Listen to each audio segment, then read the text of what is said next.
জারির তাবারি 10 নম্বর খণ্ড আর তারিখে খাল্লিকান 3 নম্বর খণ্ড। তাফসীরের কিতাব হানাফি মাযহাবের বড় ইমাম আল্লামা ইমাম আবু বকর জাসসাসের লেখা আহকামুল কোরআন লিল জাসসাস সূরা আল ফুরকানের এই যে আয়াত পড়েছি, এই আয়াতের ব্যাখ্যায় চমৎকার একটা ঘটনা বলেছেন। এই ঘটনা দিয়ে আলোচনা সংক্ষেপ করব। 1 নম্বর গুণ অহংকার করা। এই দুনিয়ার জমিনে আল্লাহর একজন বড় পয়গম্বর ছিলেন, পয়গম্বরের নাম পয়গম্বর সুলাইমান আলাইহিস সালাতু ওয়াস সালাম। নাম শুনছেন? পয়গম্বর দাউদ আলাইহিস সালাতু ওয়াস সালামের ইন্তেকালের পরে গোটা দুনিয়ার রাজত্ব আল্লাহ সুলাইমানকে দান করলেন। আরেকটু জোরে কোন সুবহানাল্লাহ। এখানে 3টা ইতিহাস। একটা হলো সুলাইমান তখন বিয়ে করেছিলেন, তার বউ ছিল 1000। আপনার চিন্তা করছে দিলে আমরা মাত্র একটা করলাম, কয় হাজার বউ ছিল? 1000। আরেকটা ব্যাখ্যা, সুলাইমান আলাইহিস সালাতু ওয়াস সালাম বিয়ে করেছিলেন, তার বাচ্চা একটাও ছিল না, কিন্তু বাচ্চা প্রক্রিয়াধীন ছিল, তার একটা ব্যাখ্যা। এই ব্যাখ্যার সাথে আরেকটা আছে, সুলাইমানের মাথার উপরে সব সময় সাপ ছায়া দিত। এগুলো আমি বলবো না, ওগুলো আমার আলোচ্য বিষয়ের ভিতরে ঢুকবে না। কিন্তু সুলাইমান আলাইহিস ইসলামের আরেকটা ব্যাখ্যা, যে কিতাবের নামগুলো বলছি, এই কিতাবে এসছে যে সুলাইমান ইসলাম গোটা দুনিয়া রাজত্ব যখন পেলেন তখন জওয়ান, বিয়ে করেন নাই। কি করেন নাই? বিয়ে করেন নাই। আমার বন্ধুগণ, আল্লাহর পয়গম্বর সুলাইমান একদিন মন্ত্রী পরিষদে বসা, প্রেসিডেন্টের চেয়ারে বসে আছেন, এমপি, মন্ত্রী, সচিব সবাই বসে আছে। আল্লাহর পয়গম্বর বলেন, আমি বিয়ে করতে চাই, তোমরা আমার জন্য একটা মেয়ে খুঁজে বের করো। সবাই বলল, স্যার বিয়ে করবেন, মেয়ের কন্ডিশন কি, মেয়ের কোয়ালিটি কি, মেয়ের সিফত কি, কোন ধরনের মেয়েকে আপনি বিয়ে করবেন? আল্লাহর পয়গম্বর বললেন, শোনো, 4 গুণ যে মেয়ের মধ্যে পাওয়া যাবে ওই মেয়েটাকে বিয়ে করব। 1 নম্বর গুণ, মেয়েটা পর্দানশীল হওয়া লাগবে। 2 নম্বর গুণ, মেয়েটা ভালো বংশের হওয়া লাগবে। 3 নম্বর গুণ, মেয়েটার সচ্চরিত্রবান হওয়া লাগবে, আমানতদার হওয়া লাগবে। 4 নম্বর গুণ, মেয়েটা সুন্দর হওয়া লাগবে। আমার বন্ধুগণ, আল্লাহর পয়গম্বর বললেন, এই 4 গুণের যে মেয়েকে পাওয়া যাবে আমি ওই মেয়েকে বিয়ে করব। সবাই মিলে আল্লাহর পয়গম্বরের জন্য মেয়ে খুঁজতে লেগে গেলেন। খুঁজে খুঁজে পরিশান, খুঁজে পাচ্ছেন না। এই খবর শহর থেকে বন্দর হয়ে গ্রামগঞ্জে পৌঁছে গেল। এমন গ্রামে খবর পৌঁছে গেল যে গ্রামের মানুষ মাছ ধরে বিক্রি করে, অর্থাৎ জেলে। যে গ্রামের মানুষ সাপ নিয়ে খেলা করে, অর্থাৎ বেদে। জেলে পল্লীতে খবর পৌঁছে গেল, বেদে পল্লীতে খবর পৌঁছে গেল আল্লাহর পয়গম্বর সুলাইমান আলাইহিস সালাম বিয়ে করবেন। আমার বন্ধুগণ, একজন জেলে সারাদিন মাছ ধরে বিকেল বেলা বাড়িতে যাওয়ার পথে শুনতে পেল আল্লাহর পয়গম্বর বিয়ে করবেন। জেলের মাথায় চিন্তা এসে গেল, তার ঘরে একটা মেয়ে আছে। 3টা ব্যাখ্যা, কেউ বলেছেন মেয়েটার বয়স 16 বৎসর, কেউ বলেছেন 18 বৎসর, কেউ বলেছেন 19 বৎসর। আমার বন্ধুগণ, জেলে চিন্তা করে, আমার ঘরে আমার একটা মেয়ে আছে, মেয়েটা দেখতে তো সুন্দরী, সচ্চরিত্রবান, আমানতদার, সব ঠিক আছে। মেয়েটা এমন পবিত্র, পুত পবিত্র, জন্মের পর থেকে আজকে পর্যন্ত এই মেয়েটা তার বাবা এবং মা ছাড়া পৃথিবীর কোন মানুষ চোখে দেখে নাই। কোন সুবহানাল্লাহ। জেলে চিন্তা করলো, আমার এই মেয়েকে যদি সুলাইমানের কাছে বিয়ে দিতে পারতাম, সুলাইমান আমার মেয়ের স্বামী হয়ে যেত, আর আমার মেয়ের জামাই উসিলায় হয়তো কিয়ামতের দিন আমি নাজাত পেয়ে যেতাম। কিন্তু গরিব মানুষ বাসায় চলে গেলেন, স্ত্রীর সঙ্গে পরামর্শ করলেন। স্ত্রী, শুনেছি আমাদের দেশের বাদশা পয়গম্বর সুলাইমান আলা নবিয়ুনা আলাইহিস সালাতু ওয়াস সালাম বিয়ে করতে চায়, মেয়ে খুঁজতেছে। আমাদের মেয়েটার তো বয়স হয়েছে, দেখতেও সুন্দর, সৎ চরিত্রবান। ওই মেয়েটাকে যদি সুলাইমানের কাছে বিয়ে দিতে পারতাম।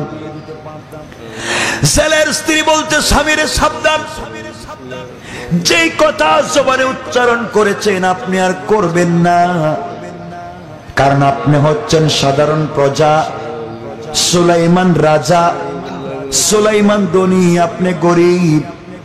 সুলাইমান ভালো বংশের ছেলে, পয়গম্বরের ঘরের পয়গম্বর, আর তোমার মেয়ে জেলের ঘরের জেলে।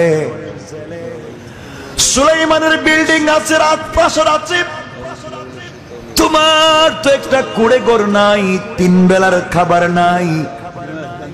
সুলাইমান যদি এই কথা শুনতে পারে তোমাকে জীবিত রাখবে না, হত্যা করে ফেলবে।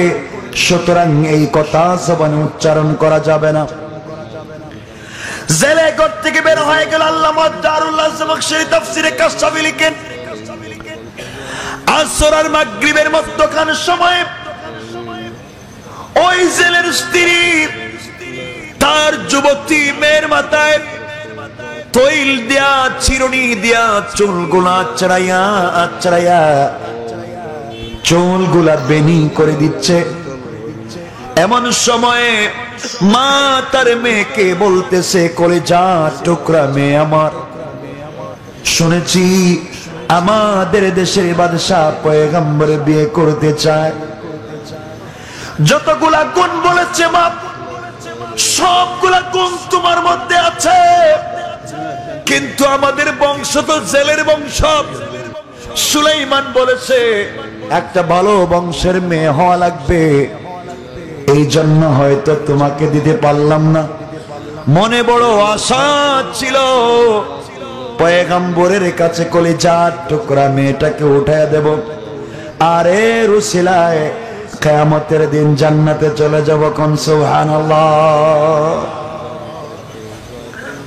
আমার মেয়ে মনের আশা মনেই থেকে গেল, মনের স্বপ্ন মনেই থেকে গেল, জিন্দগিতে পুরা হবে না।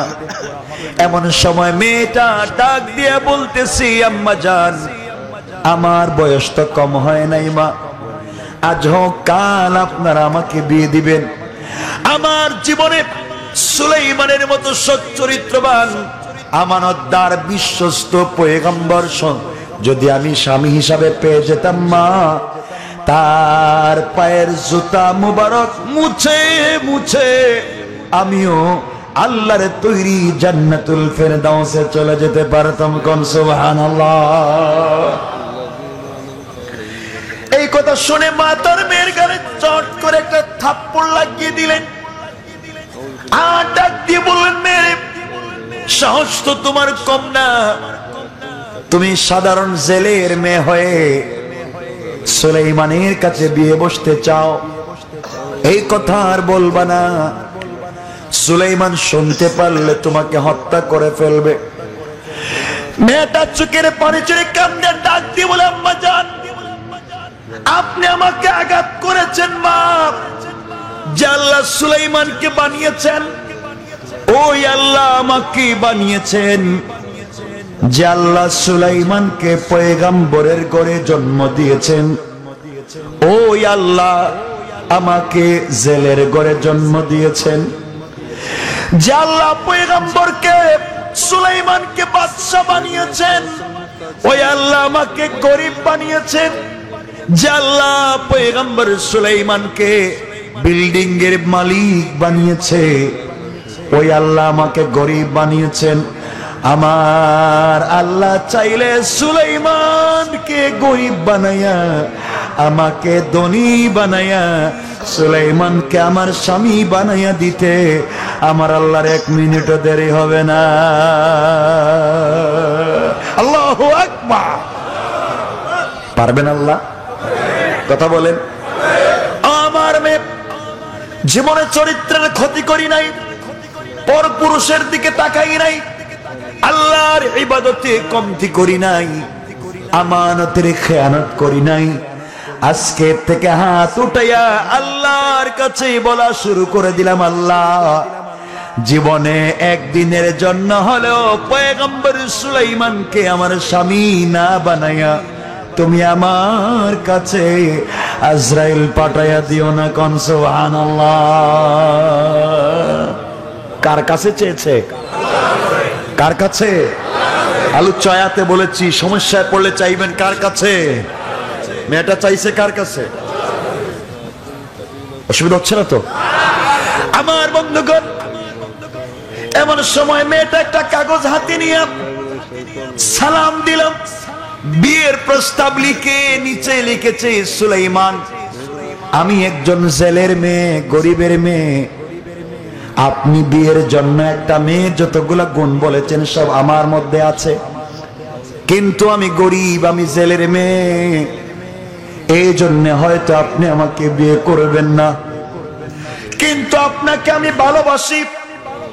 কথা দিলাম সুলাইমান, তোমার পা থেকে মাথা পর্যন্ত যদি পচে যায়, পোকায় ধরে যায়, আমি আমার জিহ্বা দিয়ে চেটে চেটে তোমার গোটা বডি থেকে পোকাগুলাকে পরিষ্কার করে স্বামীর খিদমতগার স্ত্রী হিসাবে তোমার হাত ধরে ধরে লক্ষ কোটি পাবলিকের সামন দিয়ে জান্নাতে যেতে চায়। সুলাইমান গরিব হিসাবে আমার প্রস্তাবকে ফিরাইয়া দিও না, আমারও মন আছে আমিও ভালোবাসতে পারি, আমি তোমাকে ভালোবেসে ফেলেছি।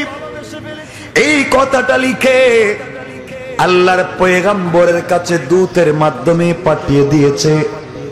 6 মাস পরে আবার মিটিং বসেছে, সংসদ অধিবেশন বসেছে। আল্লাহর পয়গম্বর ডাক দিয়ে বললেন, 6 মাস হয়ে গেল, বিয়ের কোন প্রস্তাব আসে কি নাই? এমন সময় আল্লাহর পয়গম্বর তাকিয়ে দেখেন এমপি মন্ত্রী সবার চেহারা খারাপ। জিজ্ঞেস করলেন কি ব্যাপার? সবাই ডাক দিয়া বলতেছে, আল্লাহর পয়গম্বর আপনার কাছে একটা বিষয় জানতে চাই। কি বিষয়? সবাই বলতেছে, স্যার আপনি কি বিয়া করবেন না আমাদেরকে আরেকটা করে বিয়া করাইবেন? বুঝেননি? সুলাইমান বললেন, বিষয় কি আমি তো একটাও করতে পারলাম না, তোমরা আরেকটা করতে চাও কেন? স্যার প্রতিদিন লক্ষ লক্ষ হাজার হাজার শত শত বিয়ের প্রস্তাব আসে, আপনি যদি বিয়ে করতেন তো কেউ তো আর প্রস্তাব দিত না। আল্লাহর পয়গম্বর বলেন, আসল ঘটনা কি বলো? আল্লামা ওবায়দুল্লাহ সিন্দিন কালাবি তাফসিরে লিখেন, এমন সময় সবাই বলল, স্যার এই যে পাশের গ্রাম দেখা যায়, এই গ্রামের একজন জেলে ঘর নাই, বাড়ি নাই, 3 বেলার খাবার নাই, ওই জেলের মেয়ে আপনার কাছে বিয়ের প্রস্তাব দিয়ে পাঠিয়েছে। আপনি একজন পয়গম্বর বাদশাহ, আপনার কথা বাতাস শুনে, পশু পাখি শুনে, আপনি পিপিলিকার কথা বুঝেন, জঙ্গলের প্রাণীর ভাষা বুঝেন, আর একজন সাধারণ জেলের মেয়ে আপনার কাছে বিয়ে বসতে চায়, প্রস্তাব দিয়েছে। এর চাইতে লজ্জার কিছু হতে পারে না, এর চাইতে অপমানের কিছু হতে পারে না। এত ছোট বংশের মেয়ে হয়ে কেমনে আপনার কাছে প্রস্তাব দিয়েছে? আল্লাহর পয়গম্বর এই কথা শুনে তার স্বাভাবিক ভঙ্গিতে, স্বভাব সুলভ ভঙ্গিতে তিনি বললেন, আসলেই তো সত্য, এই মেয়েটার তো সাহস কম না, এই মেয়েটার তো সাহস কম না। আমি পয়গম্বরের ঘরের পয়গম্বর, গোটা দুনিয়ার বাদশা, আর জেলের মেয়ে আমার কাছে প্রস্তাব দিলাম। এই কথাটা পয়গম্বর সুলাইমান বলেছেন। কথাটা কি বলা ঠিক হয়েছে? কেন না? অবশ্যই হয়েছে। কথা শুনেন, পয়গম্বর সুলাইমানের কথা বলা তার শান হিসাবে ঠিক হয়েছে। তিনি তো পয়গম্বর সুলাইমান, তিনি তার মতো করে একটা মেয়েকে বিয়ে করবেন। ইসলাম বলেছে বিয়ে করবেন কুফু, মিলাইয়া মিলাইয়া। আপনি যেমন মেয়েটা তেমন। আপনি বুজুর্গ মানুষ, তসবিহ পড়েন সুবহানাল্লাহ সুবহানাল্লাহ রাস্তাঘাটে, আর এমন একটা মেয়েকে বিয়ে করছেন যার আলতাল কাতরা লিপস্টিক, হাই হিল জুতা, 3 কোয়ার্টার প্যান্ট আর স্যান্ডো গেঞ্জি ছাড়া চলে না। আপনাকে গভীর রাত্রে মাথার চুল ফালাইয়া তালাক দিব। কথা কন না কেন? এই জন্য ইসলাম বলেছে বিয়ে করবেন কুফু মিলাইয়া মিলাইয়া, আপনি যেমন বিয়ে করবেন তেমন। আমাদের দেশের প্রাইম মিনিস্টার তিনি যদি ঘোষণা করেন, অথবা পৃথিবীর কোন প্রাইম মিনিস্টার ঘোষণা করে আমি আমার মেয়েকে বিয়ে দিতে চাই, বাংলাদেশের সুইপার আপনারা চিনেননি, যারা বিল্ডিং বানায়, কি বানায়? ময়লা পরিষ্কার করে। কি পরিষ্কার করে? তারা যদি স্যার আপনার মেয়ে বিয়ে দিবেন, আমরা রাজি আছি, পিঠের সামলা থাকবো। কথা কোন না কেন? বা আমার মেয়ে বিয়ে দিব, তোমরা কারা? কারণ সবাই তার গেট আপ মিলাইয়া বিয়ে দিতে চায়, ঠিক কিনা? এটাকে ইসলাম বলেছে কুফু। এই স্বাভাবিক ভঙ্গিতে সুলাইমান বলেছেন আমি তো আমার মতো একটা মেয়েকে বিয়ে করব। জেলের মেয়ে তো তার মতো একটা ছেলেকে বিয়ে করবে, তার সাহস তো কম না? বলতে পারেন স্বাভাবিক ভঙ্গিতে বলতে, স্বাভাবিক ভঙ্গিতে বলতে পারেন। কিন্তু আল্লাহ রাব্বুল ইজ্জত ওয়াল জালাল বলেন, পয়গম্বর তুমি যে কথা বলেছো মানুষ হিসাবে বলতে পারো, এটা তো নবুয়তের শানের খিলাফ। যে কেউ বিয়ের প্রস্তাব দিতে পারে, তুমি ফিরাইয়া দিতেও পারো, নাও দিতে পারো, তোমার ব্যাপার, কিন্তু রাগ করতে পারো না। পয়গম্বর তোমাকে আমি বাদশাহী দিয়েছি, রাজত্ব দিয়েছি, পয়গম্বরের ঘরের পয়গম্বর বানিয়েছি। এই ক্ষমতা পেয়ে, ক্ষমতার পাওয়ারে কি তুমি অহংকার করেছো? সবকিছুর পাওয়ারে চেয়ারের মালিক হওয়ার কারণে তুমি কি এই কথা বলেছো? আমি আল্লাহ পরীক্ষা করতে চাই তুমি এই কথা কেন বলেছো? অহংকার আছে না নাই? পরীক্ষা করতে চাচ্ছেন কে? আল্লাহ পরীক্ষা। অসুবিধা হচ্ছে আপনাদের? আমার বন্ধুগণ, আল্লাহর পয়গম্বর পরীক্ষায় পড়ে গেলেন। বন্ধুগণ, দুনিয়ার জমিনে সমস্ত পয়গম্বরদেরকে আল্লাহ এক একটা মুআজিজা দিয়েছেন। পয়গম্বর মুসা আলাইহিস সালামকে আল্লাহ মুআজিজা দিলেন হাতের লাঠি। হাতে নিলে লাঠি হয়ে যায়, মাটিতে ফেলে দিলে সাপ হয়ে যায়। ডান হাত বগলের ভিতরে ঢুকাইয়া যদি বের করে, ডান হাত সাদা হয়, 10 ব্যাটারি লাইটের মতো আলোকিত হয়ে যায়। কোন সুবহানাল্লাহ। আল্লাহ পয়গম্বর ঈসা আলাইহিস সালামকে মুআজিজা দিলেন। 1000 বছরের পুরাতন কবরের সামনে গিয়ে কম্বিজ নিল্লা বললে মরা মানুষ জিন্দা হয়ে যায়। আমার বন্ধুগণ, দাউদ আলাইহিস সালামকে আল্লাহ মুআজিজা দিলেন। তিনি লোহাকে হাতের মধ্যে মুষ্টিবদ্ধ করলে লোহা গলে মোমের মতো পড়ে যায়। সমস্ত পয়গম্বরদেরকে আমার আল্লাহ এক একটা মুআজিজা দিয়েছেন। আর আমার পয়গম্বর আখির জামানার পয়গম্বর, শফিউল মুসলিমিন নবী, সাইয়্যিদুল মুরসালিন নবী, নবীদের নবী, বিশ্ব নবীকে আল্লাহ 1-2টা মুআজিজা দেন নাই। আমার নবীকে আমার আল্লাহ মুআজিজা দিয়েছেন 10,500। কোন সুবহানাল্লাহ। এগুলো বলার সময় নেই আমার বন্ধুগণ। এক পর্যায়ে পয়গম্বর মুসা সুলাইমান আলাইহিস সালামকে আল্লাহ একটা মুআজিজা দিয়েছেন। সবার মতো সুলাইমানকে একটা মুআজিজা দিলেন। তবে সুলাইমান আলাইহিস সালামের মুআজিজা সবার মতো না, তাকে মুআজিজা দিলেন হাতের আংটি। আল্লাহ আংটি দিয়া বলেন, সুলাইমান আংটি দিলাম, এই আংটি যতক্ষণ পর্যন্ত তোমার হাতে, গোটা দুনিয়া তোমার পায়ের নিচে। আংটি যতক্ষণ হাতে, গোটা দুনিয়া তোমার কথা শুনবে। কিন্তু শর্ত আছে। শর্ত হলো আংটি নিয়ে কোনোদিন ওয়াশরুমে যাওয়া যাবে না, বাথরুমে যাওয়া যাবে না। বাথরুমে যদি যেতেই হয়, ওয়াশরুমে যদি যেতেই হয়, হাতের আংটি খুলে রেখে তোমাকে বাথরুমে যাওয়া লাগবে। আল্লাহর পরীক্ষা শুরু হয়ে গেল। আল্লাহর পয়গম্বর একদিন বাথরুমে যাবেন, হাতের আংটি খুলে একজন কর্মচারীকে দিয়ে বললেন, কর্মচারী আংটিটা রাখো, আমি বাথরুম থেকে আসি, বাথরুম থেকে আসলে আমার আংটিটা আমাকে দিয়ে দিও। এই কথা বলে আংটি দিয়ে আল্লাহর পয়গম্বর বাথরুমে গেলেন।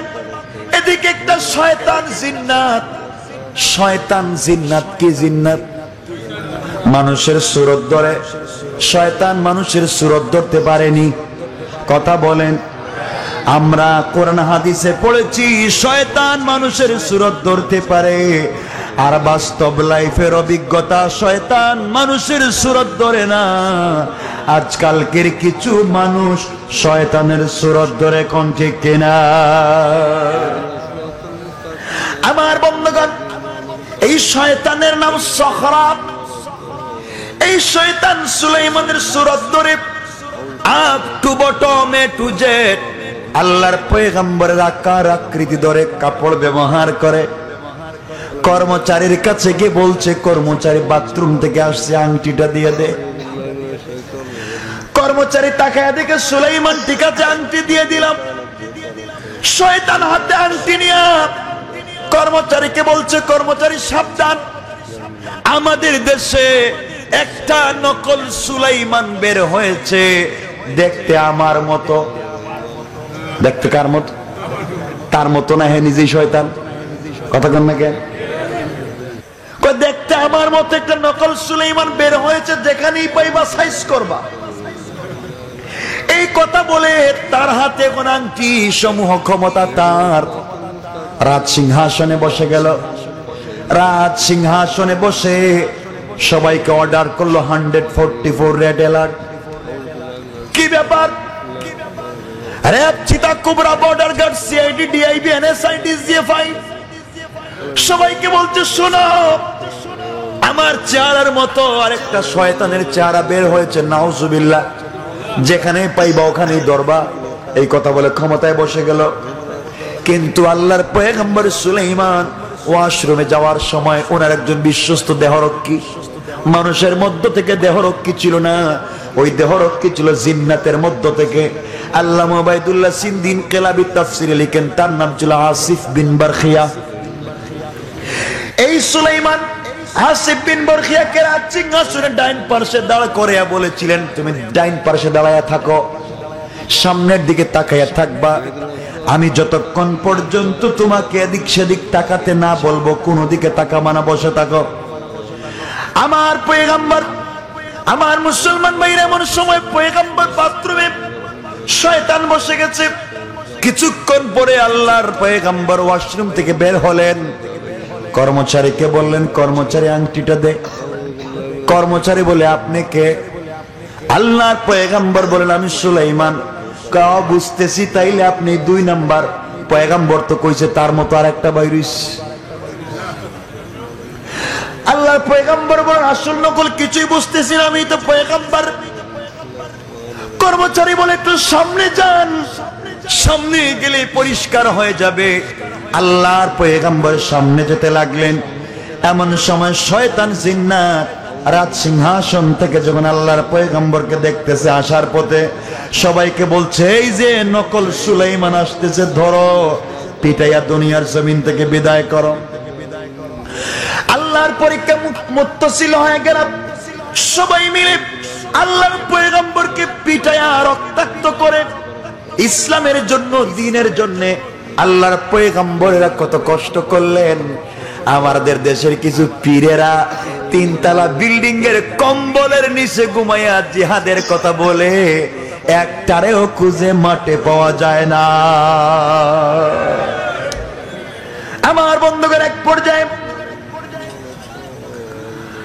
আল্লাহর পয়গম্বর ইন্তেকাল করেছেন মনে করে সবাই তাকে রাস্তায় ফেলে দিয়ে চলে গেল।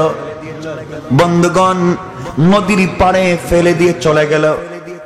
আমার ভাইরা, এক পর্যায়ে সন্ধ্যার সময় হয়ে গেল।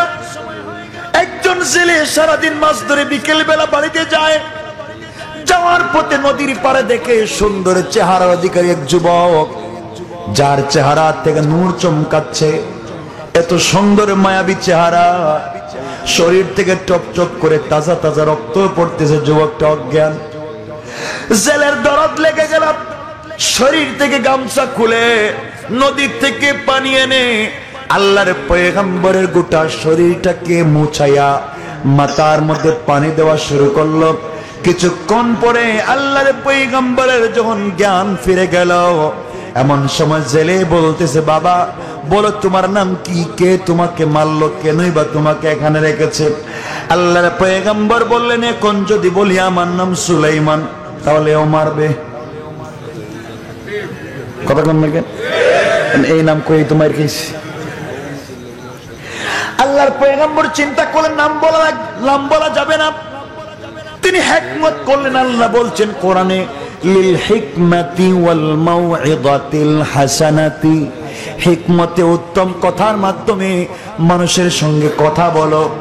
এমন সময় সুলাইমান বললেন, বাবা মাথায় আঘাত প্রাপ্ত হয়েছি, সব কথা বলতে পারতেছি না। আল্লাহু আকবার। জানি না বলেন নাই, বলেন বলতে পারতেছি না। মনে মনে করে সব জানি, বলতে পারতেছি না, যদি মাইর খাই। আল্লাহর পয়গম্বর বললেন, বাবা মাথায় আঘাত প্রাপ্ত হয়েছি, আমি অসুস্থ, আপনি যদি আপনার বাড়িতে আমাকে নিয়ে যান, আমি সুস্থ হয়ে গেলে আমার বাড়িতে চলে যাব। জেলের দরদ লেগে গেল, আল্লাহর পয়গম্বরকে নিয়ে জেলে তার বাড়িতে গেল। ছিলেন পয়গম্বর, ছিলেন এই দেশের বাদশা, এখন ক্ষমতাও নাই, চেয়ারও নাই, জনগণ পিটাইয়া দিয়েছে নদীর পার থেকে জেলের ঘরে কে করেছেন?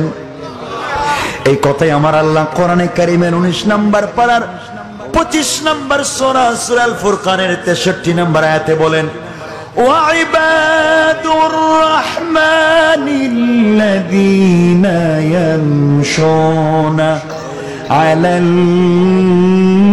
আরদি হাওনা। অহংকার করা যাবে না, নিজেকে বড় মনে করা যাবে না। আজকে ক্ষমতা আছে, কালকে থাকবে না। আমার বন্ধুগণ, পয়গম্বর সুলাইমান জেলের বাড়িতে, যেই দিন জেলের বাড়িতে পয়গম্বর গেলেন, ওই দিন জেলে যখন নদীতে মাছ ধরতে চলে যায়, ওই দিন থেকে জেলের জালে ডাবল মাছ ধরা পড়ে যায়। কোন সুবহানাল্লাহ। বরকত হয়ে গেল, আল্লাহর পয়গম্বর রসুলের বরকত হয়ে গেল। 3 দিন হয়ে গেল, আল্লাহর পয়গম্বর সুস্থ হয়ে গেলেন, তিনি চলে যাবেন।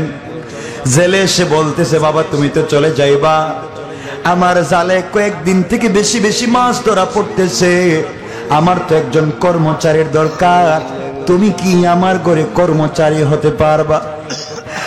আল্লাহর পয়গম্বর চোখের পানি ছেড়ে দিলেন, আর ডাক দিয়ে বললেন, আল্লাহ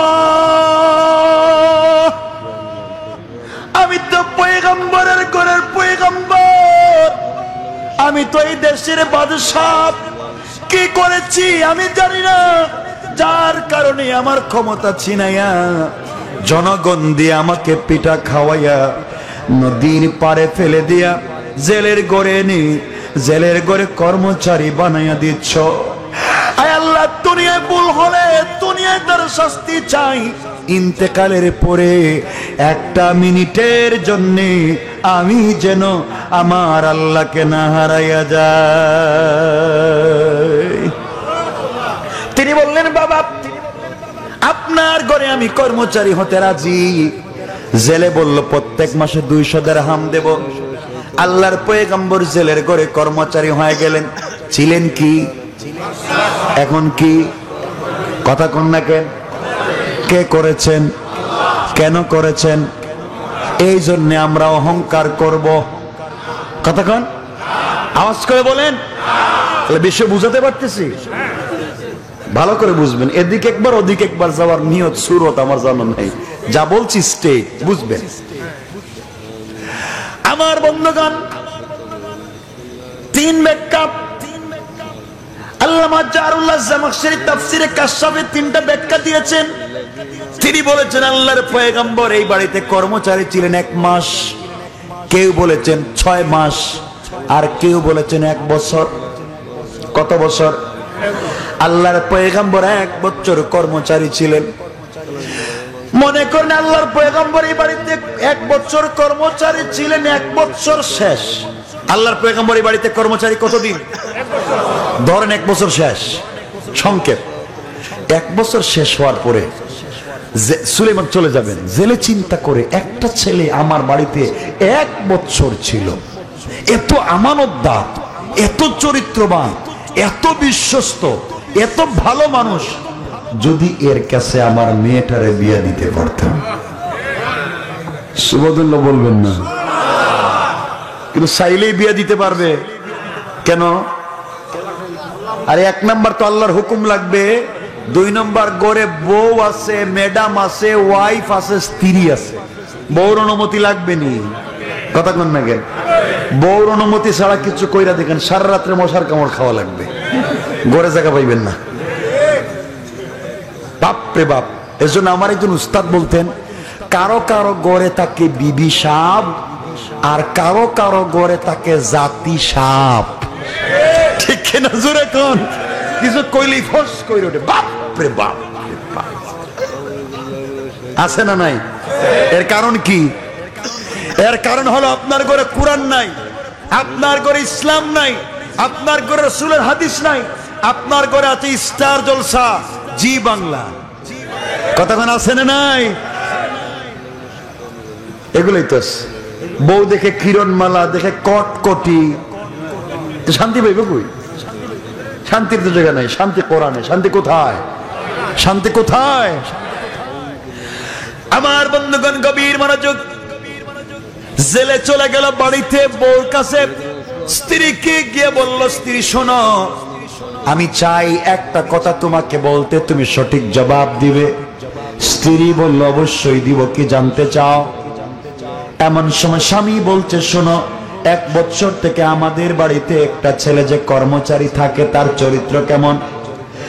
স্ত্রী বলছে, স্বামীরে, 1 বছর থেকে যেই ছেলে আমাদের বাড়িতে থাকে, আমার জানা মতে আকাশের নিচে জমিনের উপরে এই ছেলের মতো ভালো কোন মানুষ আল্লাহর বানায় না।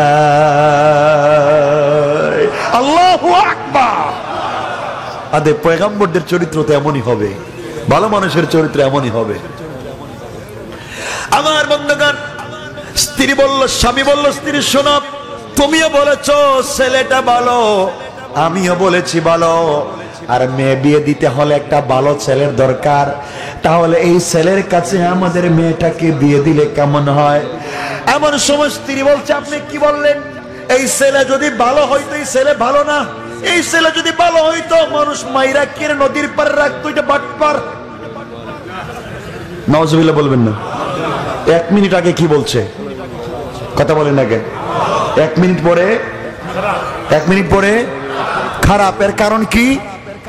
এর কারণ একটাই, মহিলারা সকাল বিকাল কালার পাল্টায়। যেরকম ঠিক কিনা? এদের সকালে 1 কালার, বিকালে আরেক কালার। সকালে যদি কয় একটা, বিকালে কয় আরেকটা। সরি, হ্যাঁ, থাকতে পারবো না আপনার সাথে। ওয়েলকাম, যান, আরেকজন ওয়েলকাম। আছে না নেই? ভালো করে শুনবেন। আমার বন্ধুগণ, এক পর্যায়ে স্ত্রী যখন বলল সে রাজি না, স্বামী চলে গেলেন বাজারে। বাজারে গিয়ে বাজারের থেকে সুন্দর একটা শাড়ি কিনলেন, 1 কেজি মিষ্টি কিনলেন। খিলি পান চিনেননি আপনারা? মিষ্টি পান, 2টা মিষ্টি পানও কিনছে, বাড়িতে আসছে। গভীর রাতে এসে স্ত্রীকে বলছে, স্ত্রী, এই যে দিলাম তোমাকে শাড়িটা, তুমি পরো। স্ত্রী তো চিন্তা করে, জিন্দগি তো আমাকে ভালোবাসা দেয় না, সেই মারে। আজকে দেখা যায় তো ভালোবাসা ব্যাপার কি। স্ত্রী শাড়ি পরল, নিজের হাতে একটা মিষ্টি স্ত্রীকে খাওয়াইয়া দিলাম। স্ত্রী চিন্তা করে, তো ভালোবাসা কোনোদিন পেলাম না, হঠাৎ ভালোবাসা আজকে মনে হয় 14 ফেব্রুয়ারি। হ্যাঁ, কি ফেব্রুয়ারি? এমন সময়ে স্ত্রী আর স্বামী যখন ঘুমাতে গেল, স্বামী পকেট থেকে মিষ্টি পান বের করে স্ত্রীকে বলে, স্ত্রী খাও। স্ত্রী চিন্তা করে, আগে শাড়ি পরালো, এরপরে মিষ্টি খাওয়ালো, এখন মিষ্টি পান খাওয়াচ্ছে। বুঝতেছি না তার নিয়ত আজকে কি। যদি কিছু উল্টা পাল্টা করি কি হবে জানি না। হঠাৎ করে স্বামী বলতে যে, স্ত্রী, তোমাকে কি একটা কথা বলা যাবে? কয়েকটা কেন স্বামী 1000টা বলতে পারবেন? আজকে গরম না নরম? গরম না নরম? কেন নরম? ঘুষ খাইছে কতক্ষণ না, কেন ঘুষ খাইয়া সব ঠান্ডা। এই জন্য বউকে এই ধরনের ঘুষ দেওয়া হালাল। দিতে পারবেন না? আপনারা তো বউকে দিতে পারেন, আপনারা তো পাশের বাড়ির বাবিরে দেন, আপনারা তো গার্লফ্রেন্ডরে দেন, আর পার্কের কোনায় কোনায় বসে বাক বাকুম পায়রা গেলে আর আয় না। কতক্ষণ? হালাল না হারাম? আওয়াজ করে বলেন হারাম। আমার বন্ধুগণ, এক পর্যায়ে স্বামী বলল, স্ত্রী কথা হচ্ছে ওই যে কালকে বলছিলাম ওই কথাই। কই কোন কথা? কত কথাই তো বলছেন, মনে নাই? ওই যে ওই ছেলের কাছে মেয়েটাকে বিয়ে দিতে চাই, তুমি তো রাজি না। স্ত্রী চিন্তা করে, তাহলে রাজি করবার জন্য মিষ্টি আনছে, শাড়ি আনছে, মিষ্টি পান। এখন যদি বলি না, 4 নম্বর স্থান হলো গুরুস্থান। ঠিক কিনা জোরে কোন? স্ত্রী চিন্তা করে আগে শাড়ি পরালো, এরপরে মিষ্টি খাওয়ালো, মিষ্টি পান খাওয়ালো। এখন যদি কই না, সেই মোটা কুলবালিশ দেখতেছি, জাতা দিয়া যদি ধরে, তাহলে আল্লাহ মা বাপ কিচ্ছু বলার সময় নাই। বাপ জান বাঁচানোর দরকার। স্বামী, মেয়েটা তো আপনার, আপনি যদি ভালো মনে করেন বিয়া দেন, আমার আপত্তি নাই। রাজি হইছে ডাইরেক্ট না ঘুরাইয়া? এক পর্যায়ে যখন বলছে রাজি, পরের দিন যে লোক আলহামদুলিল্লাহ, তাহলে আমিও রাজি। আমার বাইরে এক পর্যায়ে পরের দিন সকালবেলা জেলে আল্লাহর পয়গম্বরকে নিয়ে মাছ ধরতে যাচ্ছে। কিছু দূর যাওয়ার পরে বলে, বাবা তোমাকে কি একটা প্রশ্ন করতে পারি? আল্লাহর পয়গম্বর বললেন, হ্যাঁ করতে পারেন। এমন সময় জেলে বলতেছে, বাবা বলো তো আমার ঘরে মানুষ সংখ্যা কয়জন? আল্লাহর পয়গম্বর বলেন, আপনার ঘরে মানুষ সংখ্যা 3 জন। একজন আপনি, একজন আপনার স্ত্রী, আর 3 নম্বরে আমি। জেলে বলল, বুঝলাম না, ও দেখি আমার মেয়ের সিরিয়ালও দেয় না। জেলে বলে, বাবা আমার ঘরে আমার একটা মেয়ে আছে, তুমি কি দেখো নাই? আল্লাহর পয়গম্বর বললেন, বাবা 1 বছর আপনার ঘরে আমি থাকলাম, আপনার মেয়ে দেখবো দূরের কথা, আপনার মেয়ের একটা কাপড়ও আমি 1 বছরে দেখি না। সুবহানাল্লাহ, জোরে পড়া। কি আদর্শ! আর আমাদের দেশে হ্যাঁ মামা তো ভাই টেলিফোন নাম্বার দিয়ে যাও, রাত্রে টক টাইমে কথা কমনে, তোমার কপালে ঠাডা পড়ো, টক টাইমে কথা কবা।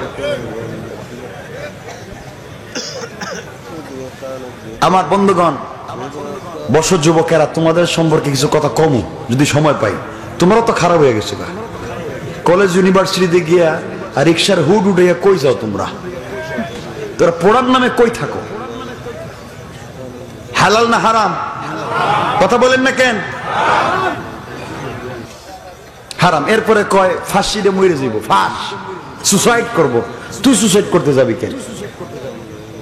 মনে রাখবেন, এটার বিষয় না, যে কোনো বিষয় পড়া। আমার জীবনে আমি পরাজিত হই নাই।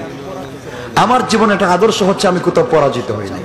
হয়তো জিতবো, না হয় শিখবো। কথা বুঝতে পেরেছেন?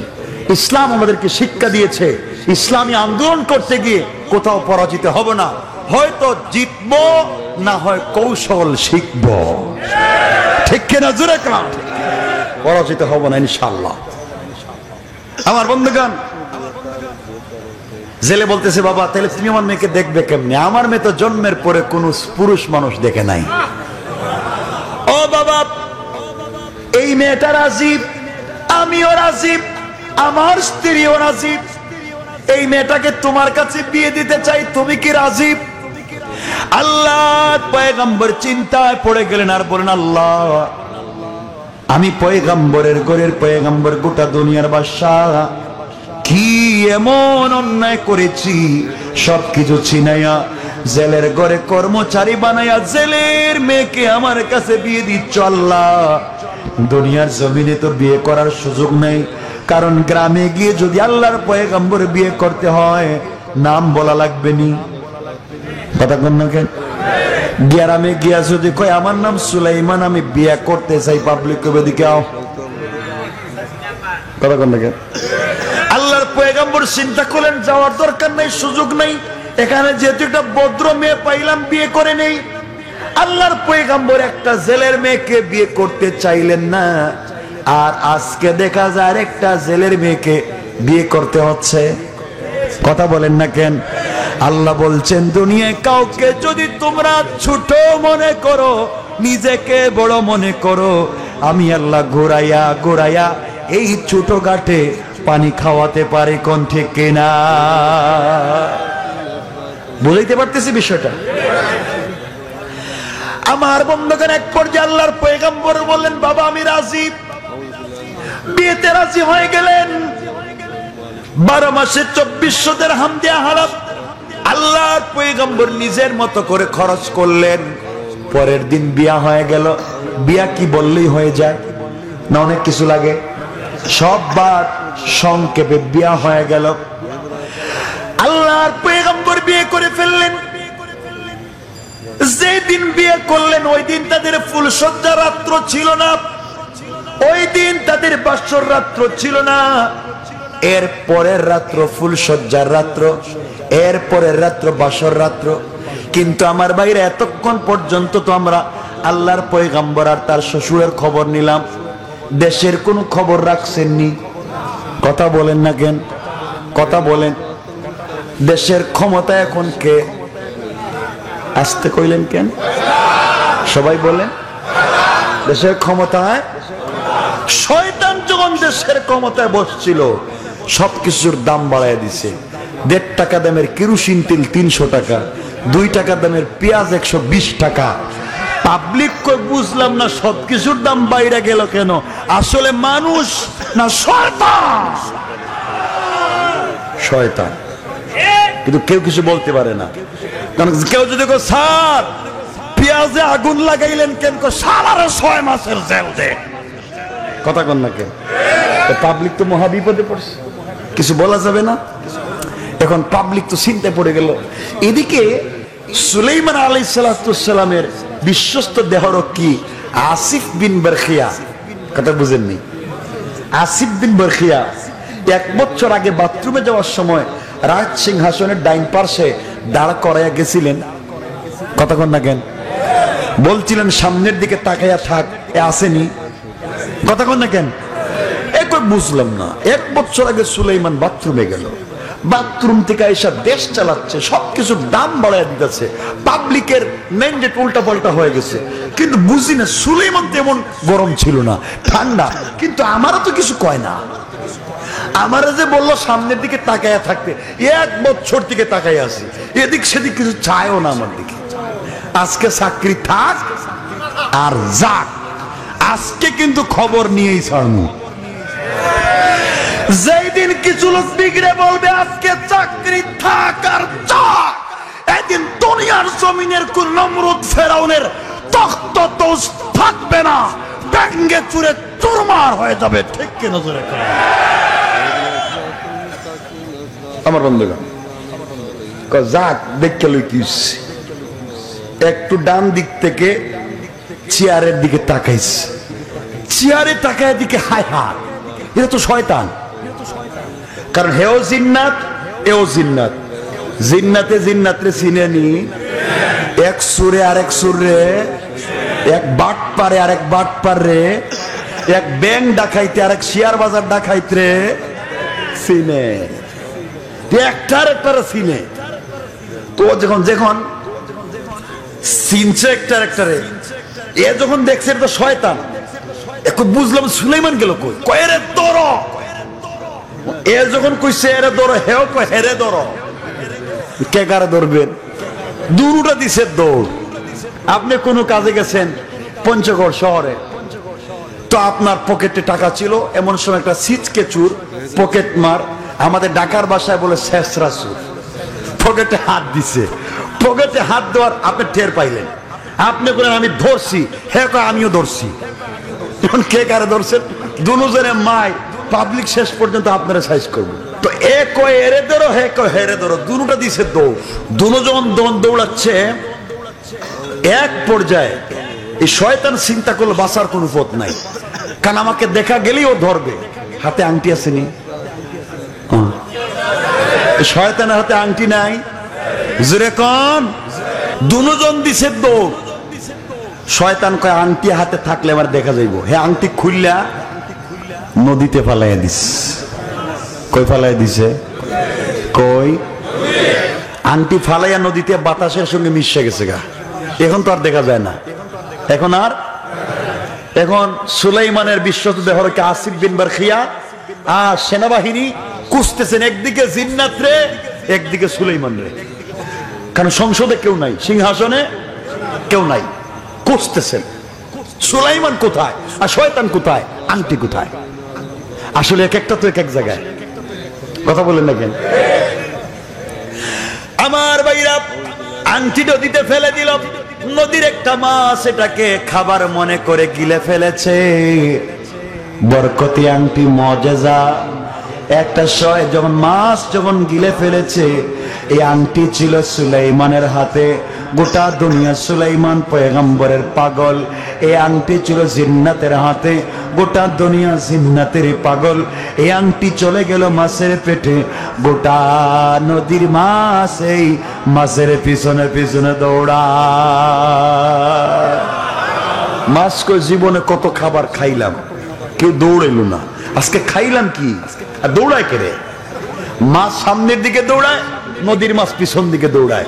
এদিকে আল্লাহর পয়গম্বর সুলাইমান আর তার শ্বশুর দুজন মাছ ধরবার জন্য সকালবেলা বের হলেন। আজকের পরিচয় শ্বশুরা, আজকের পরিচয় জেলে আর কর্মচারী না, আজকের পরিচয় হলো শ্বশুরার জামাই। কোন সুবহানাল্লাহ। আল্লাহ বলেছেন ওয়া তুইজ্জু মান তাশা ওয়া তুযিল্লু মান তাশা।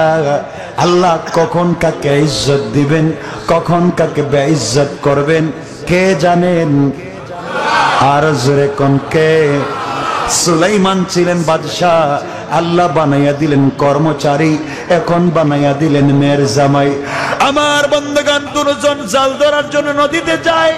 আজকের পরিচয় জেলে আর কর্মচারী না, আজকের পরিচয় শ্বশুর আর জামাই। একজন সামনে আর একজন পিছনে। কেউ কারো চোখের সামনে পড়ে না, কারণ লজ্জা আসেনি। আসেনি? লজ্জা নাই? কারণ এতদিন একজনকে বুঝলাম না, এতদিন ও ছেলেটা আমার কামলা ছিল, আজকে আমার মেয়ের জামাই। সুলেমান চিন্তা কোন এ বেচারা এতদিন বাইসাব কইছি, আজকে তো আমার বাবা। কথা কোন না কেন? লজ্জায় কেউ কারো সামনে পড়ে না, একজন সামনে আর একজন পিছনে। কিন্তু সুলাইমান আর শ্বশুর, তাদের কাছে তো দিন আছে, তাদের কাছে ইসলাম আছে, ওই সময়কার সত্য দিন আছে। এই জন্য লজ্জায় একজন আর একজনের সামনে পড়েন না, পিছনে দুজন হাঁটতেছেন। হেঁটে হেঁটে নদীতে গিয়া দুজন জাল ধরছেন। দুজন জাল ধরছেন নদীতে। এদিকে এই যেই মাছটা আংটি খাইছে দৌড়াইতেছে, নি দৌড়াচ্ছে, নদীর মাছ দৌড়াচ্ছে। সুলাইমান আর শ্বশুর জাল ধরছেন, এই মাছটা দৌড়িয়া জালে ঢুকে গেছে। না সোনালার আসতে কোন আসতে। আমার বন্ধুগণ, এই মাছটা যখন জালে ঢুকে গেল, গোটা নদীর মাছ দৌড়াইয়া দৌড়াইয়া আল্লাহর পয়গম্বরের বরকতে তাদের জালে ঢুকে পড়েছে। কোন সুবহানাল্লাহ। আল্লামা ওবাইদুল্লাহ সিন্দিন কালাবি তাফসিরে দুইটা ব্যাখ্যা লিখেন। কেউ বলেছেন জাল যখন টান দিয়েছে, কেউ বলেছেন 30 নৌকা মাছ, আর কেউ বলেছেন একটা টানে 70 নৌকা মাছ হয়েছে। কোন সুবহানাল্লাহ। বরকত হয়ে গেছে। আমার বন্ধুগণ, এক পর্যায়ে জেলে চিন্তা করে বুঝলাম না, মেয়ের জামাইকে নিয়ে প্রথম দিন মাছ ধরতে এসে যদি এত বরকত যদি আগে জানতাম, 6 মাস আগে বিয়া দিতাম। হ্যাঁ, কথা কেন? শ্বশুর যদি জানতে পারে জামাই টাকা কই আছে, মেয়েরা কইবে কই টাকা কই রাখছে, আমার কিছু দিস আসেন নাই। তো সুলাইমান ইসলামের কোনো কথা বলতেছে না। জেলে সব মাছ বিক্রি কইরা চিন্তা করে, আজকে আমার মেয়ের বাসর রাত্র, ফুল সজ্জার রাত্র, মেয়ের জন্য তো কিছু নেওয়া লাগবে। তো মাছের মধ্যে একটা বড় মাছ দেখা একটা মাছ রাইকা দিছে, যে মাছটা নিয়ে যাই, আজকের ফুল সজ্জা রাত্রে আমার মেয়েটা নিজের হাতে মাছকে কেটে ফ্রাই করে তার স্বামীকে নিজের হাতে খাওয়াবে। আর একটু জোরে কন্যা সুবহান। আমার বন্ধুগণ, বাড়িতে আসার পরে স্ত্রীকে বলছে, স্ত্রী শোনো, তোমার মেয়ের জামাইকে নিয়ে মাছ ধরতে গেলাম, 70 নৌকা মাছ পাইলাম। এমন সময় শাশুড়ি বলতেছেন, স্বামীরে, মেয়ের জামাইকে নিয়ে এত বরকত, আমি যদি আগে জানতাম 1 বছর আগে বিয়া দিতাম। আগে কইছে বাটপার, মনে পড়ে না আপনাদের? বলছিল না? এখন বলতেছে 1 বছর আগে বিয়া দিত। মানে এতে পানি যেদিকে যাই আর এদিকেই যায়, এদেরকে চিনা বড় মুশকিল। কখন পল্টি মারবে আল্লাহ ছাড়া এই জমিনের হেও নিজে জানে না। কতক্ষণ ঠিক কি না? এই এলাকায় যদি মহিলারা থাকে, কই হুজুরে দাওয়াত দিছে কেন রে? ভালো মানুষ পাইল না, আমাদের বিরুদ্ধে কয় কেন? আসলে বিরুদ্ধে বলছি না, যাদের মধ্যে খাসলত বা চরিত্র আছে তাদেরকে সতর্ক করছি, ঠিক আছে না? আবার পোল্টি মারবো সামনে, এখন তো ভালো কইতেছে না, আবার কিছুক্ষণ পরে দেখবেন কি করে আবার মারবো পোল্টি সময় মতো। জেলে বলছে, শোনো, একটা মাছ নিয়ে আসছি, ওই মাছটা মেয়েটাকে দিয়ে দাও। মেয়েটা যেন ওই মাছটা নিজের হাতে কেটে ফ্রাই করে তার স্বামীকে খেতে দেয়। আমার বন্ধুগণ, গভীর মনোযোগ। মেয়েটা যখন মাছ কাটতে গেল, বিসমিল্লাহ বলে মাছ কাটতে লেগেছে। মাছের পেটে যখন টান দিয়েছে, অমনি মাছের পেটের ভিতর থেকে দবদবে একটা সাদা আংটি বের হয়ে গেছে। কোন সুবহানাল্লাহ, আল্লাহু আকবার। আল্লাহর পয়গম্বর একটা জেলের মেয়েকে বিয়ে করতে চান নাই।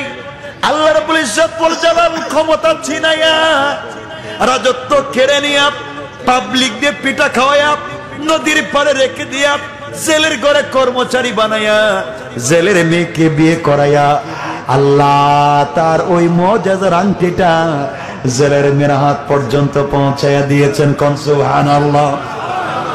এই কথাই আমার আল্লাহ কোরআনে কারীমের 19 নম্বর পারার 25 নম্বর সূরা সূরাল ফুরকানের 63 নম্বর আয়াত আলোচ্য আয়াতের প্রথম অংশে বলেন, ওয়া ইবাদুর রাহমানিল্লাযীনা ইয়ামশুনা আলাল আরদি হাওনা।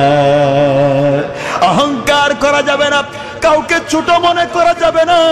যেই জিনিসের কারণে অহংকার করেছো, ওই জিনিস আমি আল্লাহ অন্য কাউকে দিয়া তোমাকে ভিখারি বানাইয়া দিতে পারি। কোন ঠিক কিনা? এই যে প্রমাণ, ঠিক? আর কেমনে বুঝালে বুঝবে?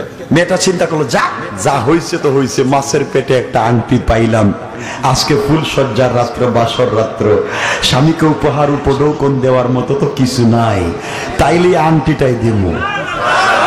আল্লাহু আকবার। আংটি কি জায়গা মতো যাইতেছে? সুলাইমান আলাইহিস সালাম কিন্তু জানে না এই মেয়েকে, এই মেয়ে জানে না সুলাইমানকে। কেউ কাউকে চিনে, কেউ কাউকে জানে। আংটি তো কোত্থেকে আসলে মেয়েটাও জানে না, সুলাইমানও কিছু জানেন না, এখনো তাদের বাসর রাত্র হয় নাই। আমার বাইরে এক পর্যায়ে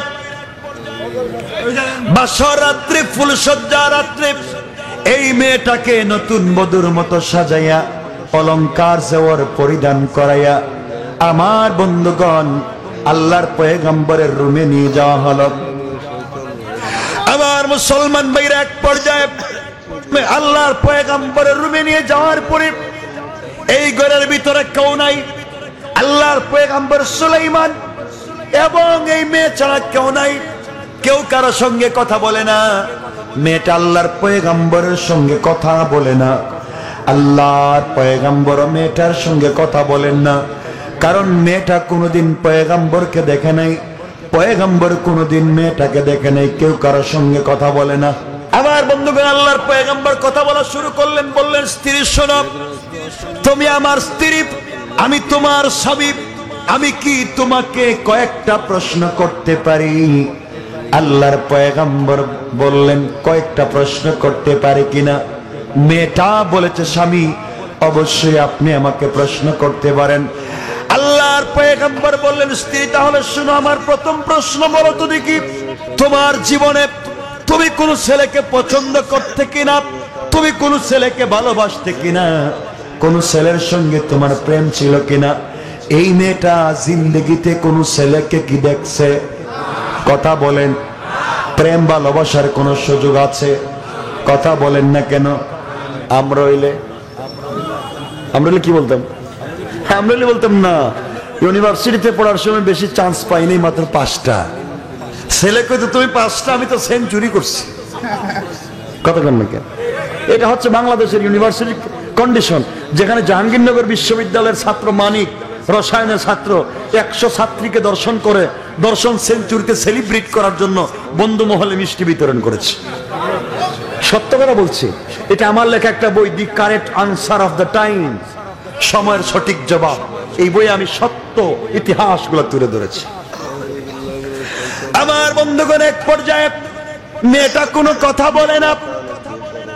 আল্লাহর পয়গম্বর বললেন, দেখো তুমি কোন ছেলেকে পছন্দ করতে কিনা বলো। এমন সময় আল্লাহর পয়গম্বর তাকায়া দেখেন মেয়েটার চেহারা কালো। আল্লাহর পয়গম্বর বললেন, কিছু হলে বলতে পারো। মেয়েটা বলতে দে, স্বামী রে, আমার জীবনে একটা ভুল আছে, শুনলে আপনি কষ্ট পাবেন, ব্যথা পাবেন, এই জন্য বলতে চাই না। আল্লাহর পয়গম্বর বলেন, কি ভুল বলতে পারো?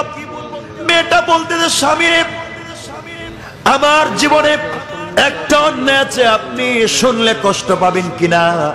আল্লাহ পয়গম্বর বলেন, না, ব্যথা পাবো না, বলো।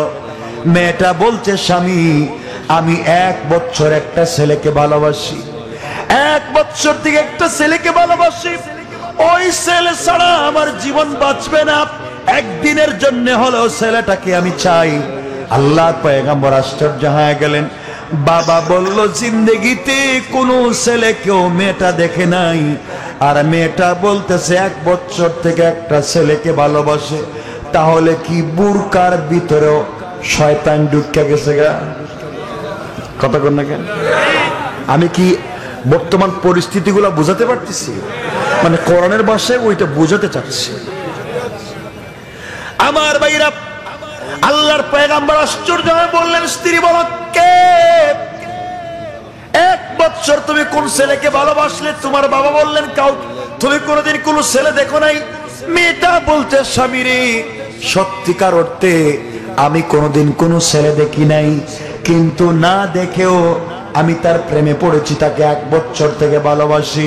আপনি জানেন না, আজকে আমার মা যখন আপনার ঘরে আমাকে দিয়ে যায়, এমন সময় আমি যাই নামাজ বিছায়া 2 রাকাত নামাজ পড়ে দোয়া করেছি, আর বলেছি, আল্লাহ তাআলা, যাকে ভালোবাসলাম 1টা বছর, যাকে পাওয়ার জন্য আঘাত প্রাপ্ত হলাম, যাকে পাওয়ার জন্য গভীর রাত্রে নামাজ পড়েছি, পাওয়ার জন্য সারাদিন রোজা রেখেছি 1টা বছর, আয় আল্লাহ, দুনিয়ায় তাকে পেলাম না।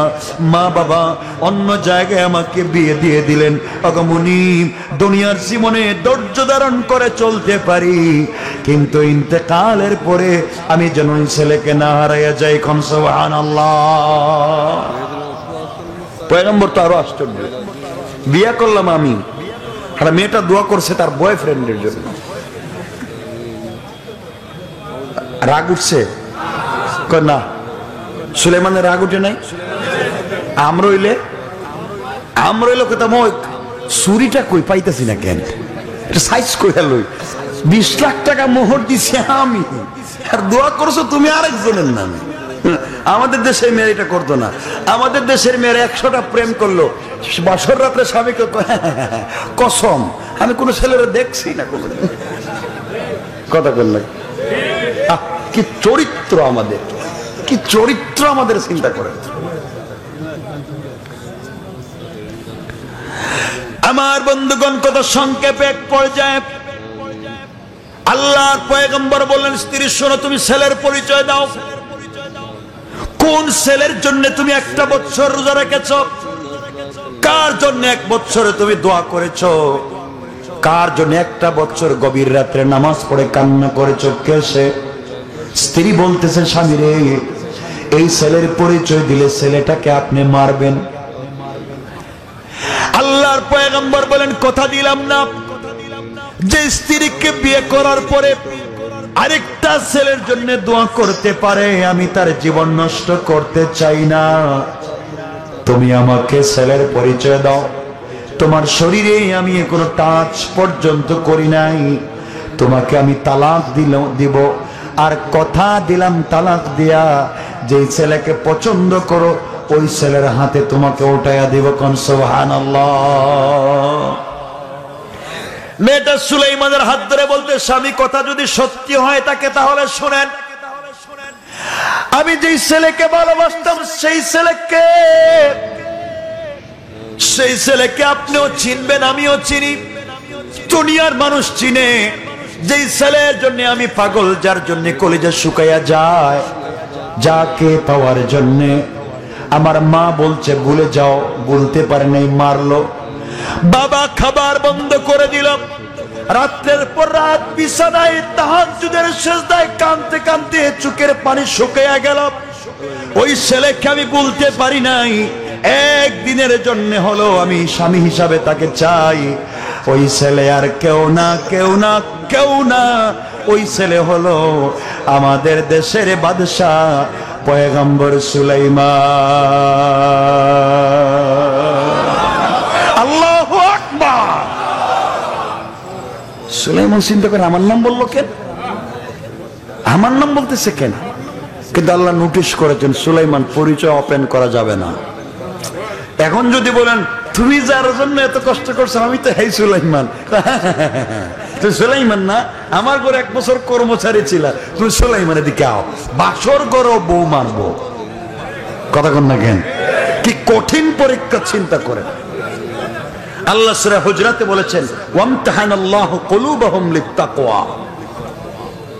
কি কঠিন পরীক্ষা। ফুলসজ্জার রাত্রে স্ত্রীর কাছে নিজের পরিচয় ওপেন করতে পারছেন না। ভুল করেছেন কয়টা? কি বিপদে চিন্তা করেন। এখন চিন্তা করুন সুলাইমানও চিনে কেমনে? বললেন তুমি সুলাইমানকে কেমনে চিনো?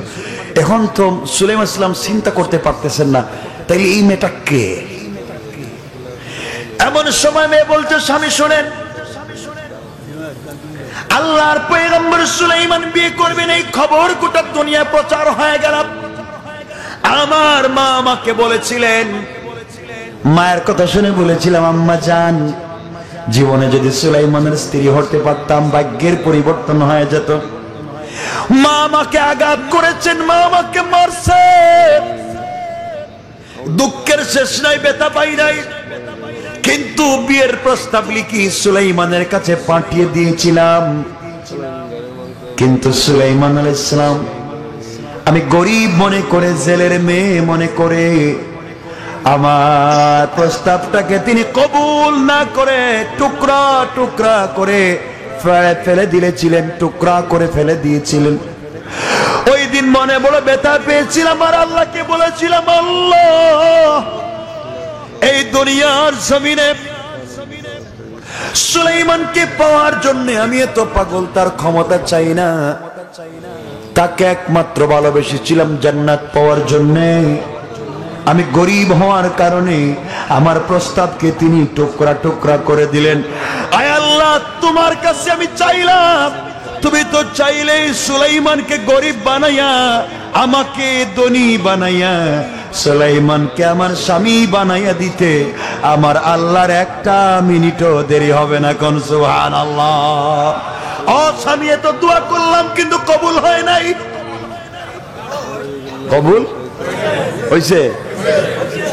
সুলাইমান আলাইহিস সালাম চিন্তা করেন, তাইলে এই মেয়ে কি ওই মেয়ে? যেই মেয়ে 1 বছর আগে আমার কাছে বিয়ের প্রস্তাব দিয়েছিল, শেষ পর্যন্ত ঘুরাইয়া এই জায়গায় কে আনছেন? কে? কেন? কেন?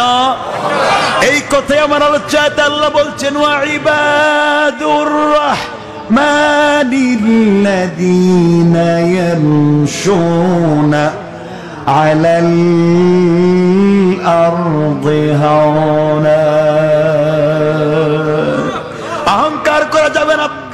কোরআনের ঘটনা, আমার পয়গম্বর মাত্র একটা বিষয় কথা বলেছে, আমি আল্লাহ কোথায় নিয়েছি? তোমরা তো পয়গম্বর না, তোমরা যদি অহংকার করো তার চাইতে কঠিন শাস্তি আমি আল্লাহ দিতে পারি। আমার বন্ধুগণ, সুলাইমান মেয়েটাকে চিনতে পারছেন? পারছেন? মেয়েটা চিনছে? মেয়েটা চিনছে? চিনে নাই। সুলাইমান তো চিনতে পারছেন, মেয়েটা চিনে নাই। সুলাইমান বলেন, আল্লাহ আমি কি সেই জায়গায় আসছি এখন? আমার বন্ধুগণ, মেয়েটা বলছে, স্বামী আপনি চিন্তা করবেন না, আপনি চিন্তা করবেন না, সুলাইমানকে পাই নাই, কিন্তু আমার মা আমার বাবা বলেছেন আপনি বড় সচ্চরিত্রবান আমানতদার, সুলাইমানকে পাই নাই, আজকে থেকে আপনি আমার নতুন সুলাইমান, আমি আপনার খিদমত করে জান্নাতে যেতে চাই। আল্লাহর পয়গম্বর বললেন, তুই সুলাইমানের স্ত্রী হতে চাইলে কেন? মেয়েটা বলছে, স্বামী রে, সুলাইমানের স্ত্রী হতে চেয়েছিলাম এই জন্যে, তিনি পয়গম্বর, তিনি আমানতদার, তিনি আল্লাহর পয়গম্বর, নির্ঘাত নিঃসন্দেহে জান্নাতি। আমি যদি তার স্ত্রী হতে পারতাম, গোটা জিন্দগি তার পায়ের নিচে আমার মাথাটাকে রেখে দিয়া তার খিদমত করে করে আল্লাহর জান্নাতে যেতে চাই, কিন্তু সুযোগ তো পাইলাম না। যাক, আপনারই খিদমত করব, আপনারই খিদমত করব, দরকার নাই। সুলাইমান বললেন, আমি কথা দিলাম তোমাকে সুলাইমানের কাছে ফিরিয়ে দিব।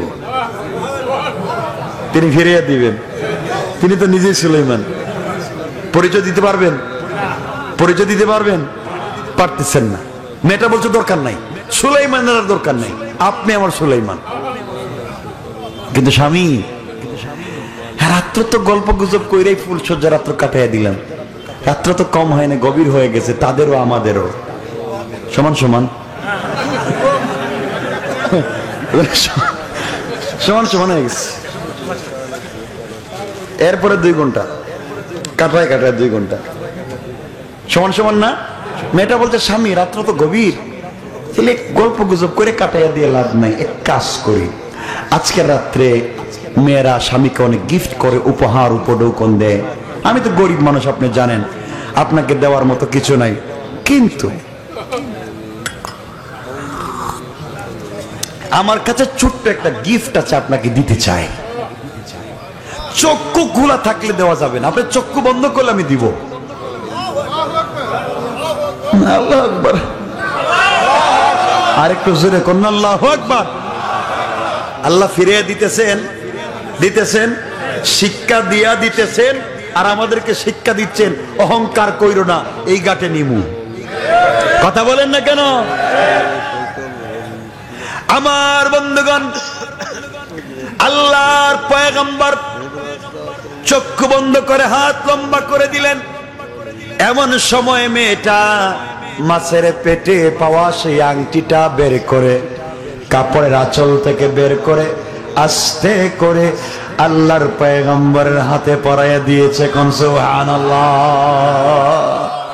আংটি হাতে দিয়া চিন্তা করে, মাছের পেটে পাওয়া পুরাতন আংটি কেমনে স্বামীকে দিলাম বছর রাত্রে। এই লজ্জায় মেয়েটা ঘোমটা দিয়ে ঘরের কর্নারে বসে আছেন। আল্লাহর পয়গম্বর চক্ষু খুলে হাতের দিকে তাকায়া দেখে তার সেই আংটি। আল্লাহু আকবার। চিৎকার করে কাঁদতে লাগলেন, হারে 1 বছর আগের হারিয়ে যাওয়া সেই মুজিজা এখন যদি বলেন আমার আংটি তুমি পাইলে কই, এটা তো পাগল দেখতেছি, পাইলাম মাছের পেটে, হে কয় তা মায়ের খাওয়া লাগবে। কি কঠিন পরিস্থিতি। আল্লাহর পয়গম্বর আংটি হাতে পেয়ে গোটা বছরের সব অজানা কথা মনে পড়তেছে। আংটি যখন হাতে, ক্ষমতাও তার মনে পড়তেছে, নি সবকিছু মনে পড়তেছে, কি করেছিলাম, কি হচ্ছে। আল্লাহ আবার তাকে ফিরাইয়া দেওয়ার কারণে আল্লাহর কদমে শুকরিয়ার জন্য সেজদায় পড়ে গেলেন। সেজদায় পড়ে এত কান্না শুরু করলেন, কানতে কানতে সেজদায় অজ্ঞান হয়ে গেলেন। কি হয়ে গেলেন? স্ত্রী চিন্তা করে, বুঝলাম না কি হলো, আমার স্বামী অজ্ঞান হয়ে গেল কেন? এই আংটি দেওয়ার কারণে অজ্ঞান মনে হয় আংটিতে কোনো জিন্নাত লাগানো ছিল, আর জিন্নাতের ঠেলায় আমার স্বামী অজ্ঞান হয়ে গেছে। এই কথা চিন্তা করে আংটিটা খুলে নিল। আংটিটা খুলে নিয়ে দৌড়াইয়া মায়ের রুমের দিকে যাচ্ছে। মায়ের ঘরে গিয়ে বলছে, আম্মাজান দরজা খুলো। কে? আমি তোমার মেয়ে। মারে আজকের তোর ফুলসজ্জার রাত্র কমা বাদ দেন, ফুলসজ্জার রাত্রের দরকার নাই। কার কাছে আমার বিয়ে দিছেন এত অজ্ঞান হয়ে পড়ে গেছে গা। মা দরজা খুলে বলছে, কি হয়েছে? মা, এই যে যার কাছে বিয়ে দিয়েছেন সে অসুস্থ মানুষ, একটা আংটি হাতে দিয়েছি, অজ্ঞান হয়ে পড়ে গেছে। মা বলতেছে, মেরে আমার কোনো দোষ নাই, সব দোষ তোর বাপের। আমি কইছিলাম এই ছেলে খারাপ, বিয়া দিত না, তোর বাপ দিছে। সকাল সাইজ করুন, পোল্টি মারছে। একথা কর না কেন? ওরা সুযোগ পাইলেই মারে। আমি তো বাস্তব বুঝাচ্ছি ভাই। তো সব দোষ তোর বাপে, আমার কোনো দোষ নাই। আংটিটা দেয়, সকালে সাইজ করুন, তোর বাপরে আগের পরে তারে। আংটি নিয়ে নিস। এখন আংটি কই? সুলাইমান কই? অজ্ঞান। আর সামনের দিকে যাওয়ার দরকার নাই। আমার শুনেন, আমার বন্ধুগণ, সুলাইমান ইসলাম অজ্ঞান, জ্ঞান ফিরাবার দরকার নাই। শাশুড়ির কাছে আংটি আছে, আংটি থাক। আগামী বছর শাশুড়ির কাছ থেকে আংটি আইন না, সুলাইমানের জ্ঞান ফিরিয়ে দিল। আংটি খুললা মেয়েটা দিছে এক দৌড়, এক দৌড়ে মায়ের দরজায়। আম্মা দরজা খুলেন। কই কে? আমি তোমার সৎ না। কই কেন? তোর না আজকে বাসর রাত্র। বাদ দেন, বাসর রাত্রের দরকার নাই, বাসর রাত্রে জুতা মারি, তাড়াতাড়ি ঘর দরজা খুলুন, জান বাঁচতেছে না। ও কি হয়েছে আম্মা? দরজা খুললে দিছে। মা তো গরম ওষুধ কেন? কাম্মা কার কাছে বিয়ে দিছেন? কেন? একটা ভালো ছেলের কাছে বিয়ে দিছি। কাম্মা এই ছেলের কাছে বিয়ে দিছেন, ছেলের তো তাল ঠিক নাই। কেন? একটা আংটি দিছিলাম আজকে রাত্রে, যে মাছের পেটে পাইছি না, এই আংটি তার হাতে দিছি। দেওয়ার পরে অজ্ঞান হয়ে মাটিতে পড়ে গেছে। এই যে আমি আংটি নাইছি, হ্যাঁ অজ্ঞান হয়ে মাটিতে তর পাচ্ছে। এই কথা শুন না, মা কাপড় কোমরে বাঁধছে টাইট করে। সকাল সব দোষ তোর বাপের। তোর বাপরে কইছিলাম এই বাচ্চার ছেলের কাছে বিয়া দিত না, তোর বাপ দিয়ে তোর লাইফ নষ্ট করেছে। সাইজ করুন সকালে, ঠিক নি? জোরে কান। পোল্টি মারছেনি? জোরে কান। আগে বলছে বাচ্চার দিত না, এরপরে সাইজ হইয়া দিছে। এরপরে যখন মাছ পাইছে কইছে 1 বছর আগে দিত, এখন আবার পোল্টি মারছে। দেখছেন এরা পোল্টি মারে যে? সব দোষ তোর বাপের, আমার কোনো দোষ নাই, আমি দেই নাই, তোর বাপ দিছে।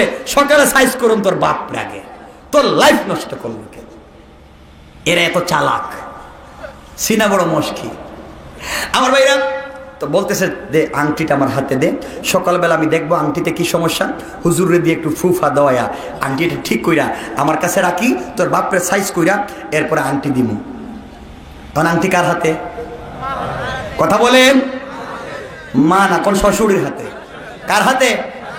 শাশুড়ি কি কেমন ভালো মানুষ না দাজ্জাল মার্কা? দাজ্জাল মার্কা, দাজ্জাল মার্কা শাশুড়ির হাতে এখন আংটি। সুলাইমান কই? কথা বলে না এরা। সুলাইমান কোথায়? আংটি কোথায়? শাশুড়ির কাছে। আসুন আমার ভাইরা, এখন সুলাইমান অজ্ঞান, ইনশাল্লাহ 1 বছর অজ্ঞান থাকবো। আগামী বছর জ্ঞান ফিরাবো। আজকাল বাস করুন না, আর যাবো না ইনশাল্লাহ। সুলাইমান অনেক কষ্ট করছেন, 1 বছর এখন অজ্ঞান থাক।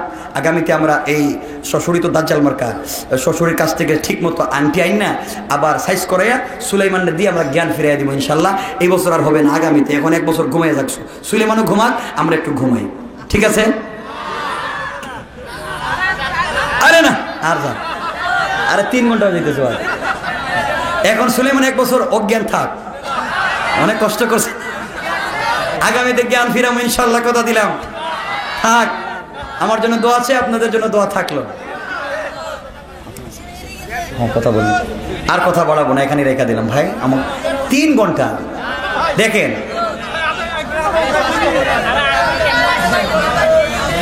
হ্যাঁ বলেন বলেন বলেন, কথা বলেন। আরে না ভাই শুনেন, সুলাইমান দেখেন কত কষ্ট করছে, কত কষ্ট করছে লোকটা। কষ্ট করে এখন একটু ঘুমাইছে, একটু ঘুমাইতে দেন না কেন? 1 বছর একটু ঘুমাক, আগামী বছর তো আর কয়দিন জ্ঞান ফিরে আনিব ইনশাল্লাহ। আরে জ্ঞান ফিরতে সময় লাগবে, কারণ জ্ঞান ফিরার পরেও যদি বলে আমি সুলাইমান, এখন দুজন মিললে মারবো। আগে তো একজন, এখন দুইজন। ও সুলাইমান হইছো তুমি না, মারবো। এটা অনেক অনেক পরীক্ষা নিরীক্ষা, অনেক লম্বা, সামনের দিকে যাওয়া যাবে না, এখানেই থাক, রেখা দিলাম। কথা বলেন ভাই, কি বলবেন বলেন, বলেন। কেউ উঠবেন না কিন্তু, বসেন।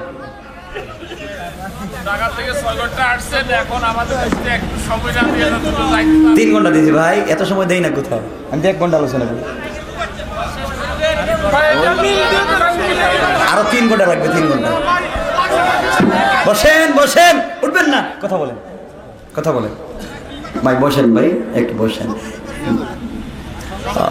একটা ছাদ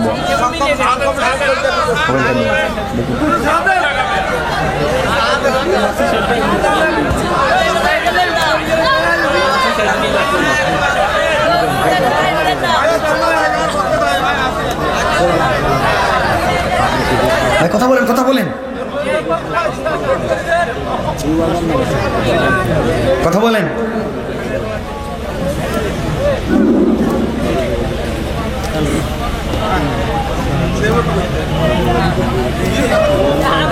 বসেন ভাই, কে উঠবেন না।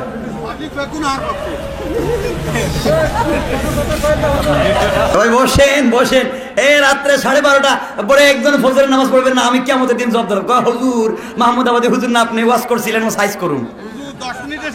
10 মিনিট শেষ হবে না বাবা, 10 মিনিট শেষ। আচ্ছা আপনারা তো জানেন না এটা 10 মিনিটের কাহিনী কিনা।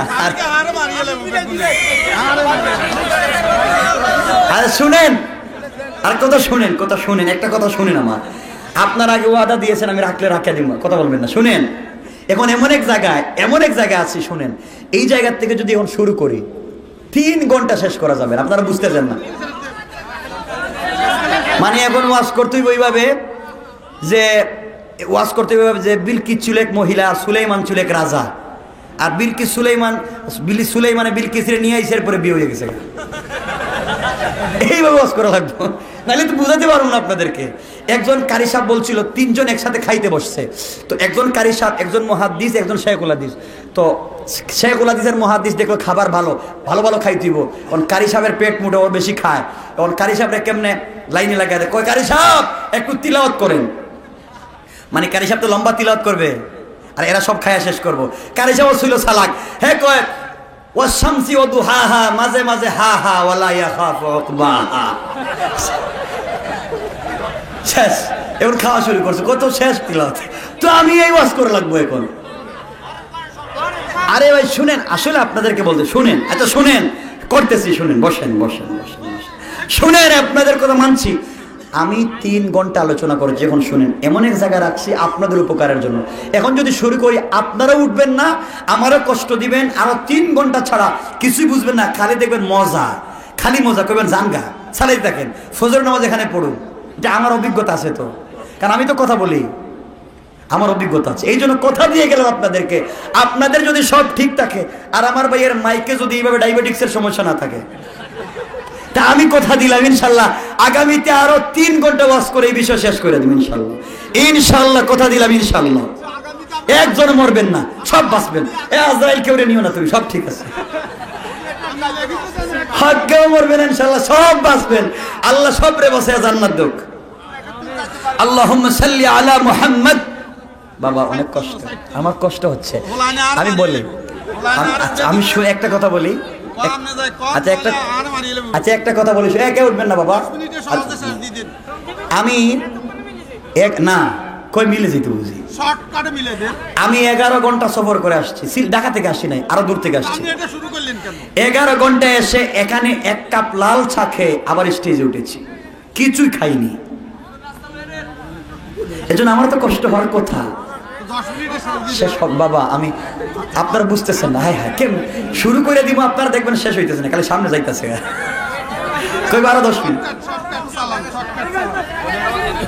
কি কর 10 মিনিট হবে না, বুঝতেছেন?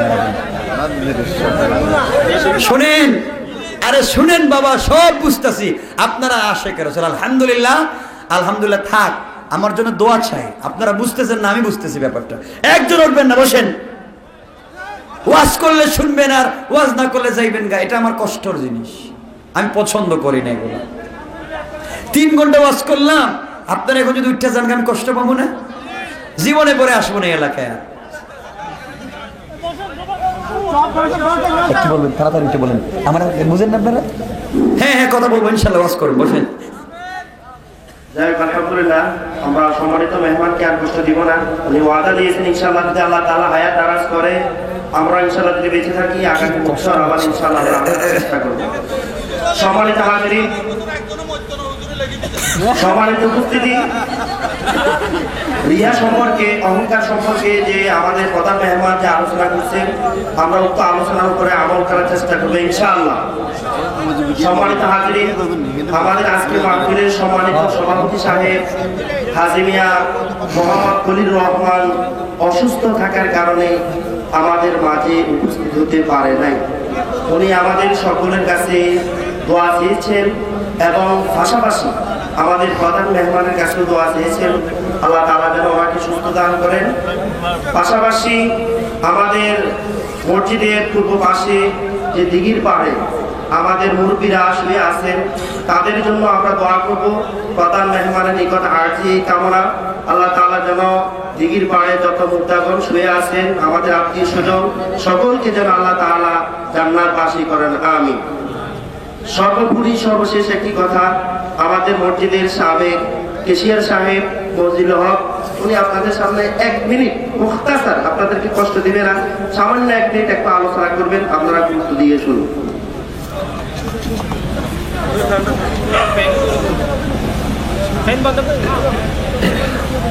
বিসমিল্লাহির রহমানির রহিম।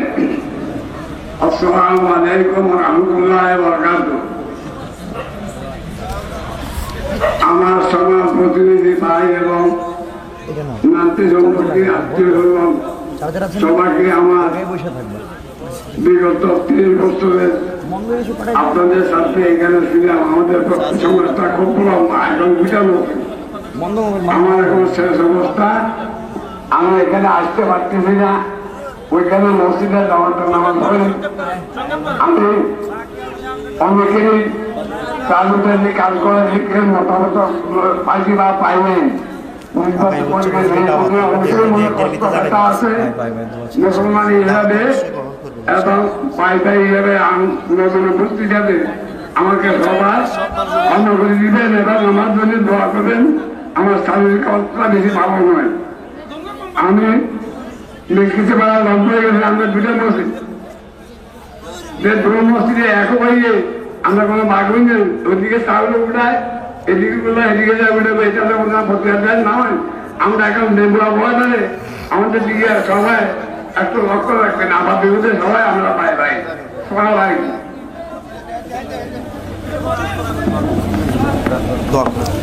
ভাই ওইটা যাই না ভাই, দোয়া করে যান, আমার জন্য দোয়া চাই, সবার জন্য দোয়া চাই, এই প্রোগ্রাম যেন কিয়ামত পর্যন্ত থাকে এই জন্য দোয়া চাই।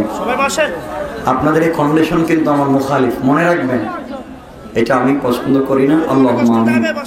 আলহামদুলিল্লাহিল্লাযী হাদানা লিহাযা ওয়া মা কুন্না লিনাহতাদিয়া লাওলা আন হাদানাল্লাহ লাকাদ জাআত রুসুলু রাব্বিনা বিল হক ربنا ظلمنا أنفسنا وإن لم تغفر لنا وترحمنا لنكونن من الخاسرين ربنا آتنا في الدنيا حسنة وفي الآخرة حسنة وقنا عذاب النار وأدخلنا الجنة مع المتقين والأبرار اللهم اغفر لنا ولوالدينا رب ارحمهما كما ربياني صغيرا رب ارحمهما كما ربياني صغيرا يا أرحم الراحمين يا الله تعالى খাজুরিয়া মীর কাশীপাড়া জামে মসজিদের উদ্যোগে আয়োজিত আজকের এই ৪র্থ বার্ষিক তাফসীরুল কোরআন মাহফিলের গভীর রজনীতে আলেম ওলামা নিয়া, হাফেজে কোরআন নিয়া, নজওয়ান ভাই নিয়া, মাসুম বেগুনা বাচ্চা নিয়া, সাদা দাড়িওয়ালা মুরব্বী বাবা নিয়া, পর্দানিশীন মা বোন নিয়া,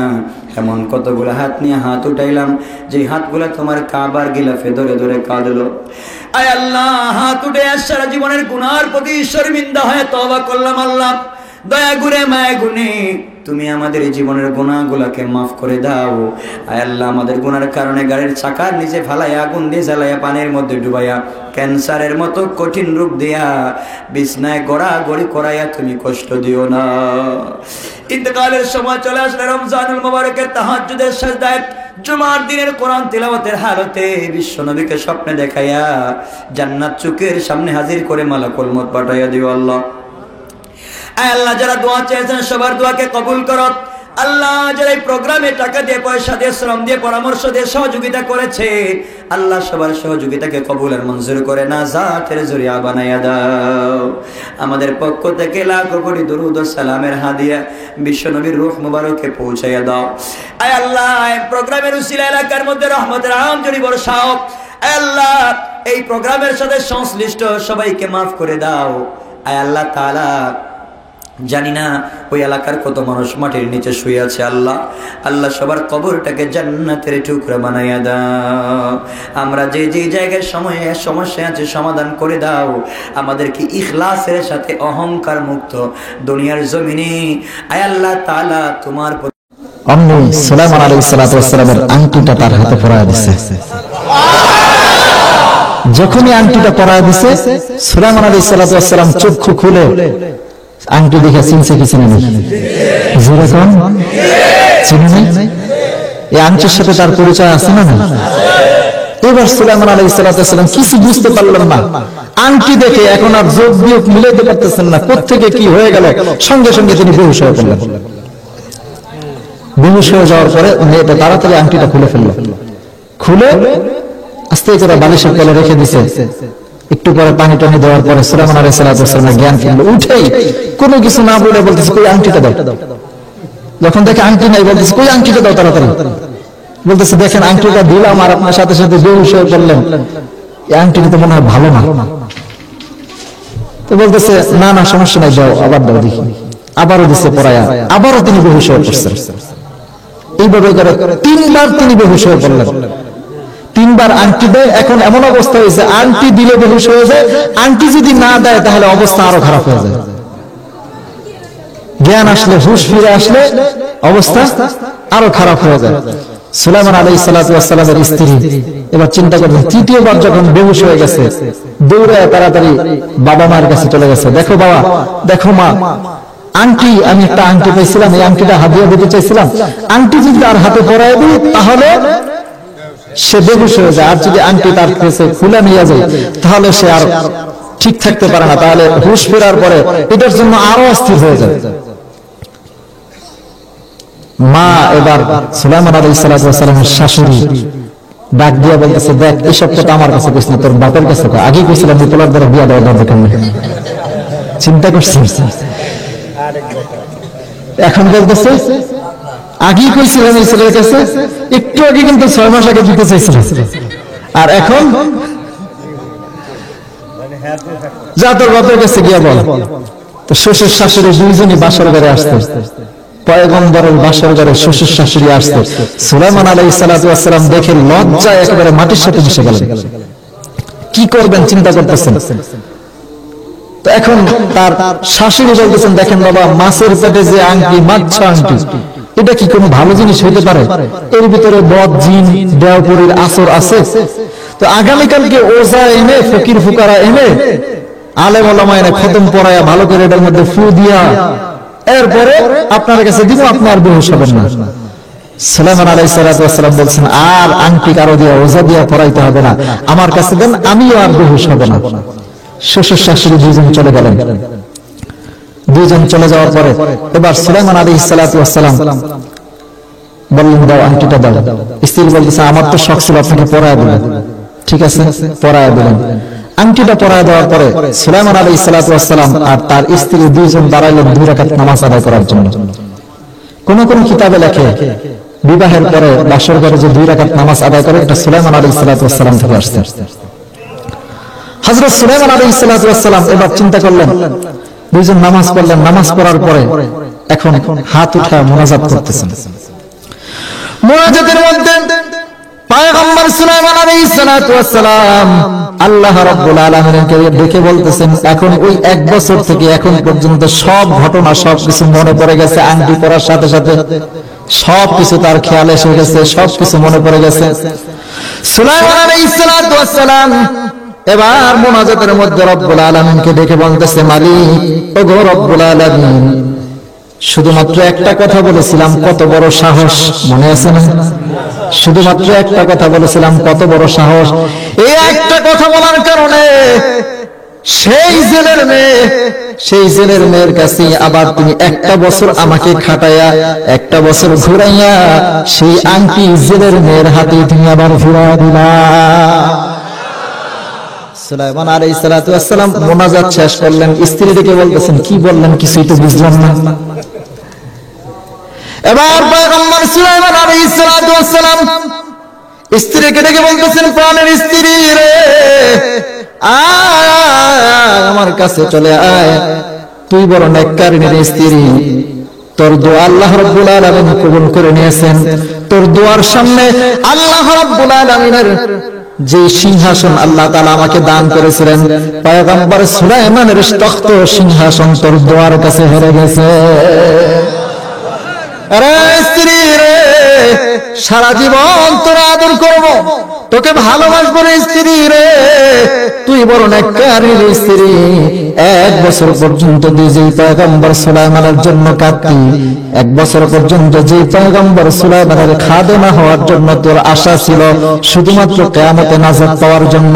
আরে স্ত্রী রে, আমি আর কেউ নয়, আমি হলাম তোর সেই পয়গম্বর সুলাইমান। আল্লাহ রাব্বুল আলামিন বলতেছেন, ওয়া ইবাদুর রাহমানিল্লাযীনা ইয়ামশুনা আলাল আরদি হাওনা ওয়া ইযা খাতাবাহুমুল জাহিলুনা ক্বালু সালামা।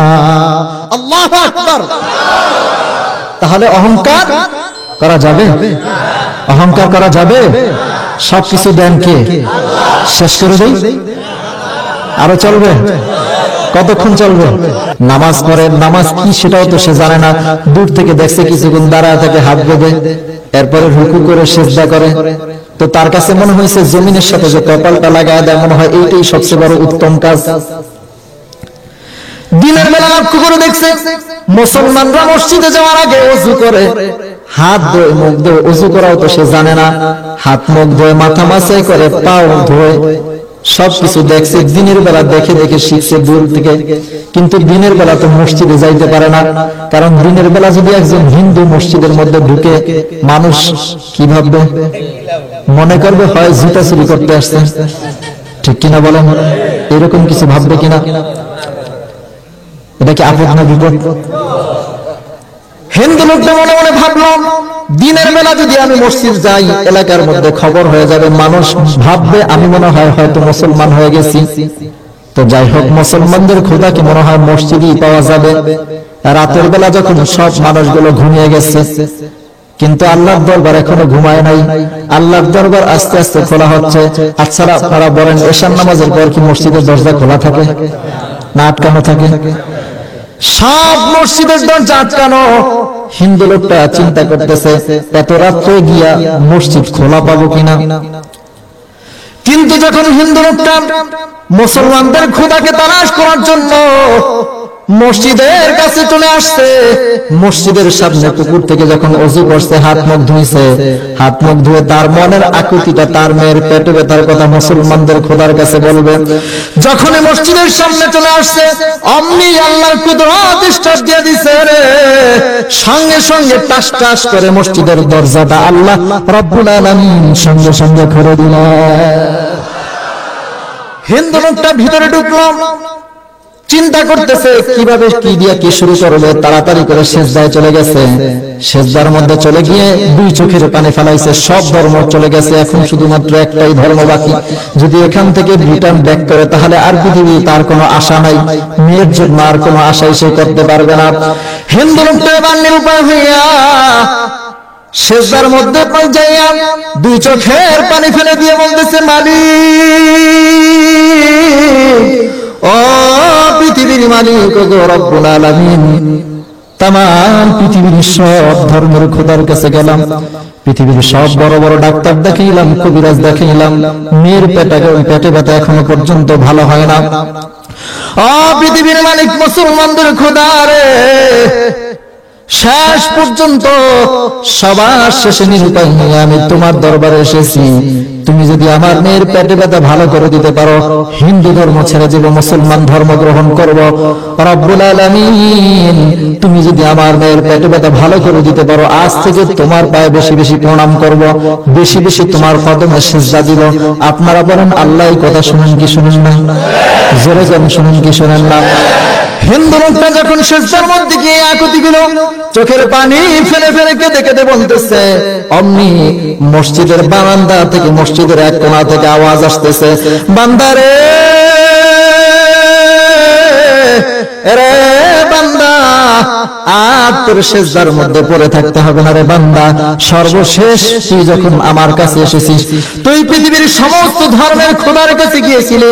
বান্দারে শুনে রাখ, আমি সমস্ত খোদাদের খোদা, সমস্ত মাখলুকাদের খোদা, আমি হিন্দু ধর্মের খোদা, হিন্দুদের খোদা, আমি ইহুদিদের খোদা, আমি নাসারাদের খোদা, আমি খ্রিস্টানদের খোদা, আমি বৌদ্ধদের খোদা, আমি তামাম বিশ্বের সমস্ত মাখলুকাদের খোদা। ও হিন্দু লোক, ও আমার বান্দা, তুমি শুনে রাখো, আমি যেহেতু তুমি শেষ পর্যন্ত আমার দরবারে চলে আসছো, আরে বান্দা, শেষ পর্যন্ত আমার দরবারে চলে আসার কারণে বান্দা, আমি আল্লাহ রাব্বুল আলামিন তোর জীবনের সব গুনাহগুলো মাফ করে দিলাম। আর তোকে আমি ঘোষণা করে দিলাম, যে মেয়ের পেটে ব্যথার জন্য আজকে তুই মানুষের দ্বারে দ্বারে ঘুরতেছস, তামাম পৃথিবীর বড় বড় ডাক্তার দেখাইলি, সমস্ত ধর্মের খোদার কাছে গেলি, কোন ধর্মের খোদাই তোর মেয়ের পেটে ব্যথা ভালো করতে পারলো না। আরে বান্দা, আমি এখন ঘোষণা করলাম, আমি এখন থেকে তোর মেয়ে যতদিন পর্যন্ত দুনিয়ার জমিনে বেঁচে থাকবে, বান্দারে, ততদিনের জন্য আমি আল্লাহ রাব্বুল আলামিন তোর মেয়ের পেটে ব্যথা ভালো করে দিলাম। ততদিনের জন্য আমি আল্লাহ তোর মেয়ের পেটে ব্যথা আমি জীবনের জন্য ভালো করে দিলাম। তাহলে ডাকার মতো ডাকতে হবে, ঠিক কিনা বলেন? আল্লাহকে আমরা ডাকতে পারবো তো ইনশাআল্লাহ? ইনশাআল্লাহ ডাকতে পারবো তো? আল্লাহ তাআলা সবাইকে কবুল ও মঞ্জুর করুন, জোরে করুন আমিন।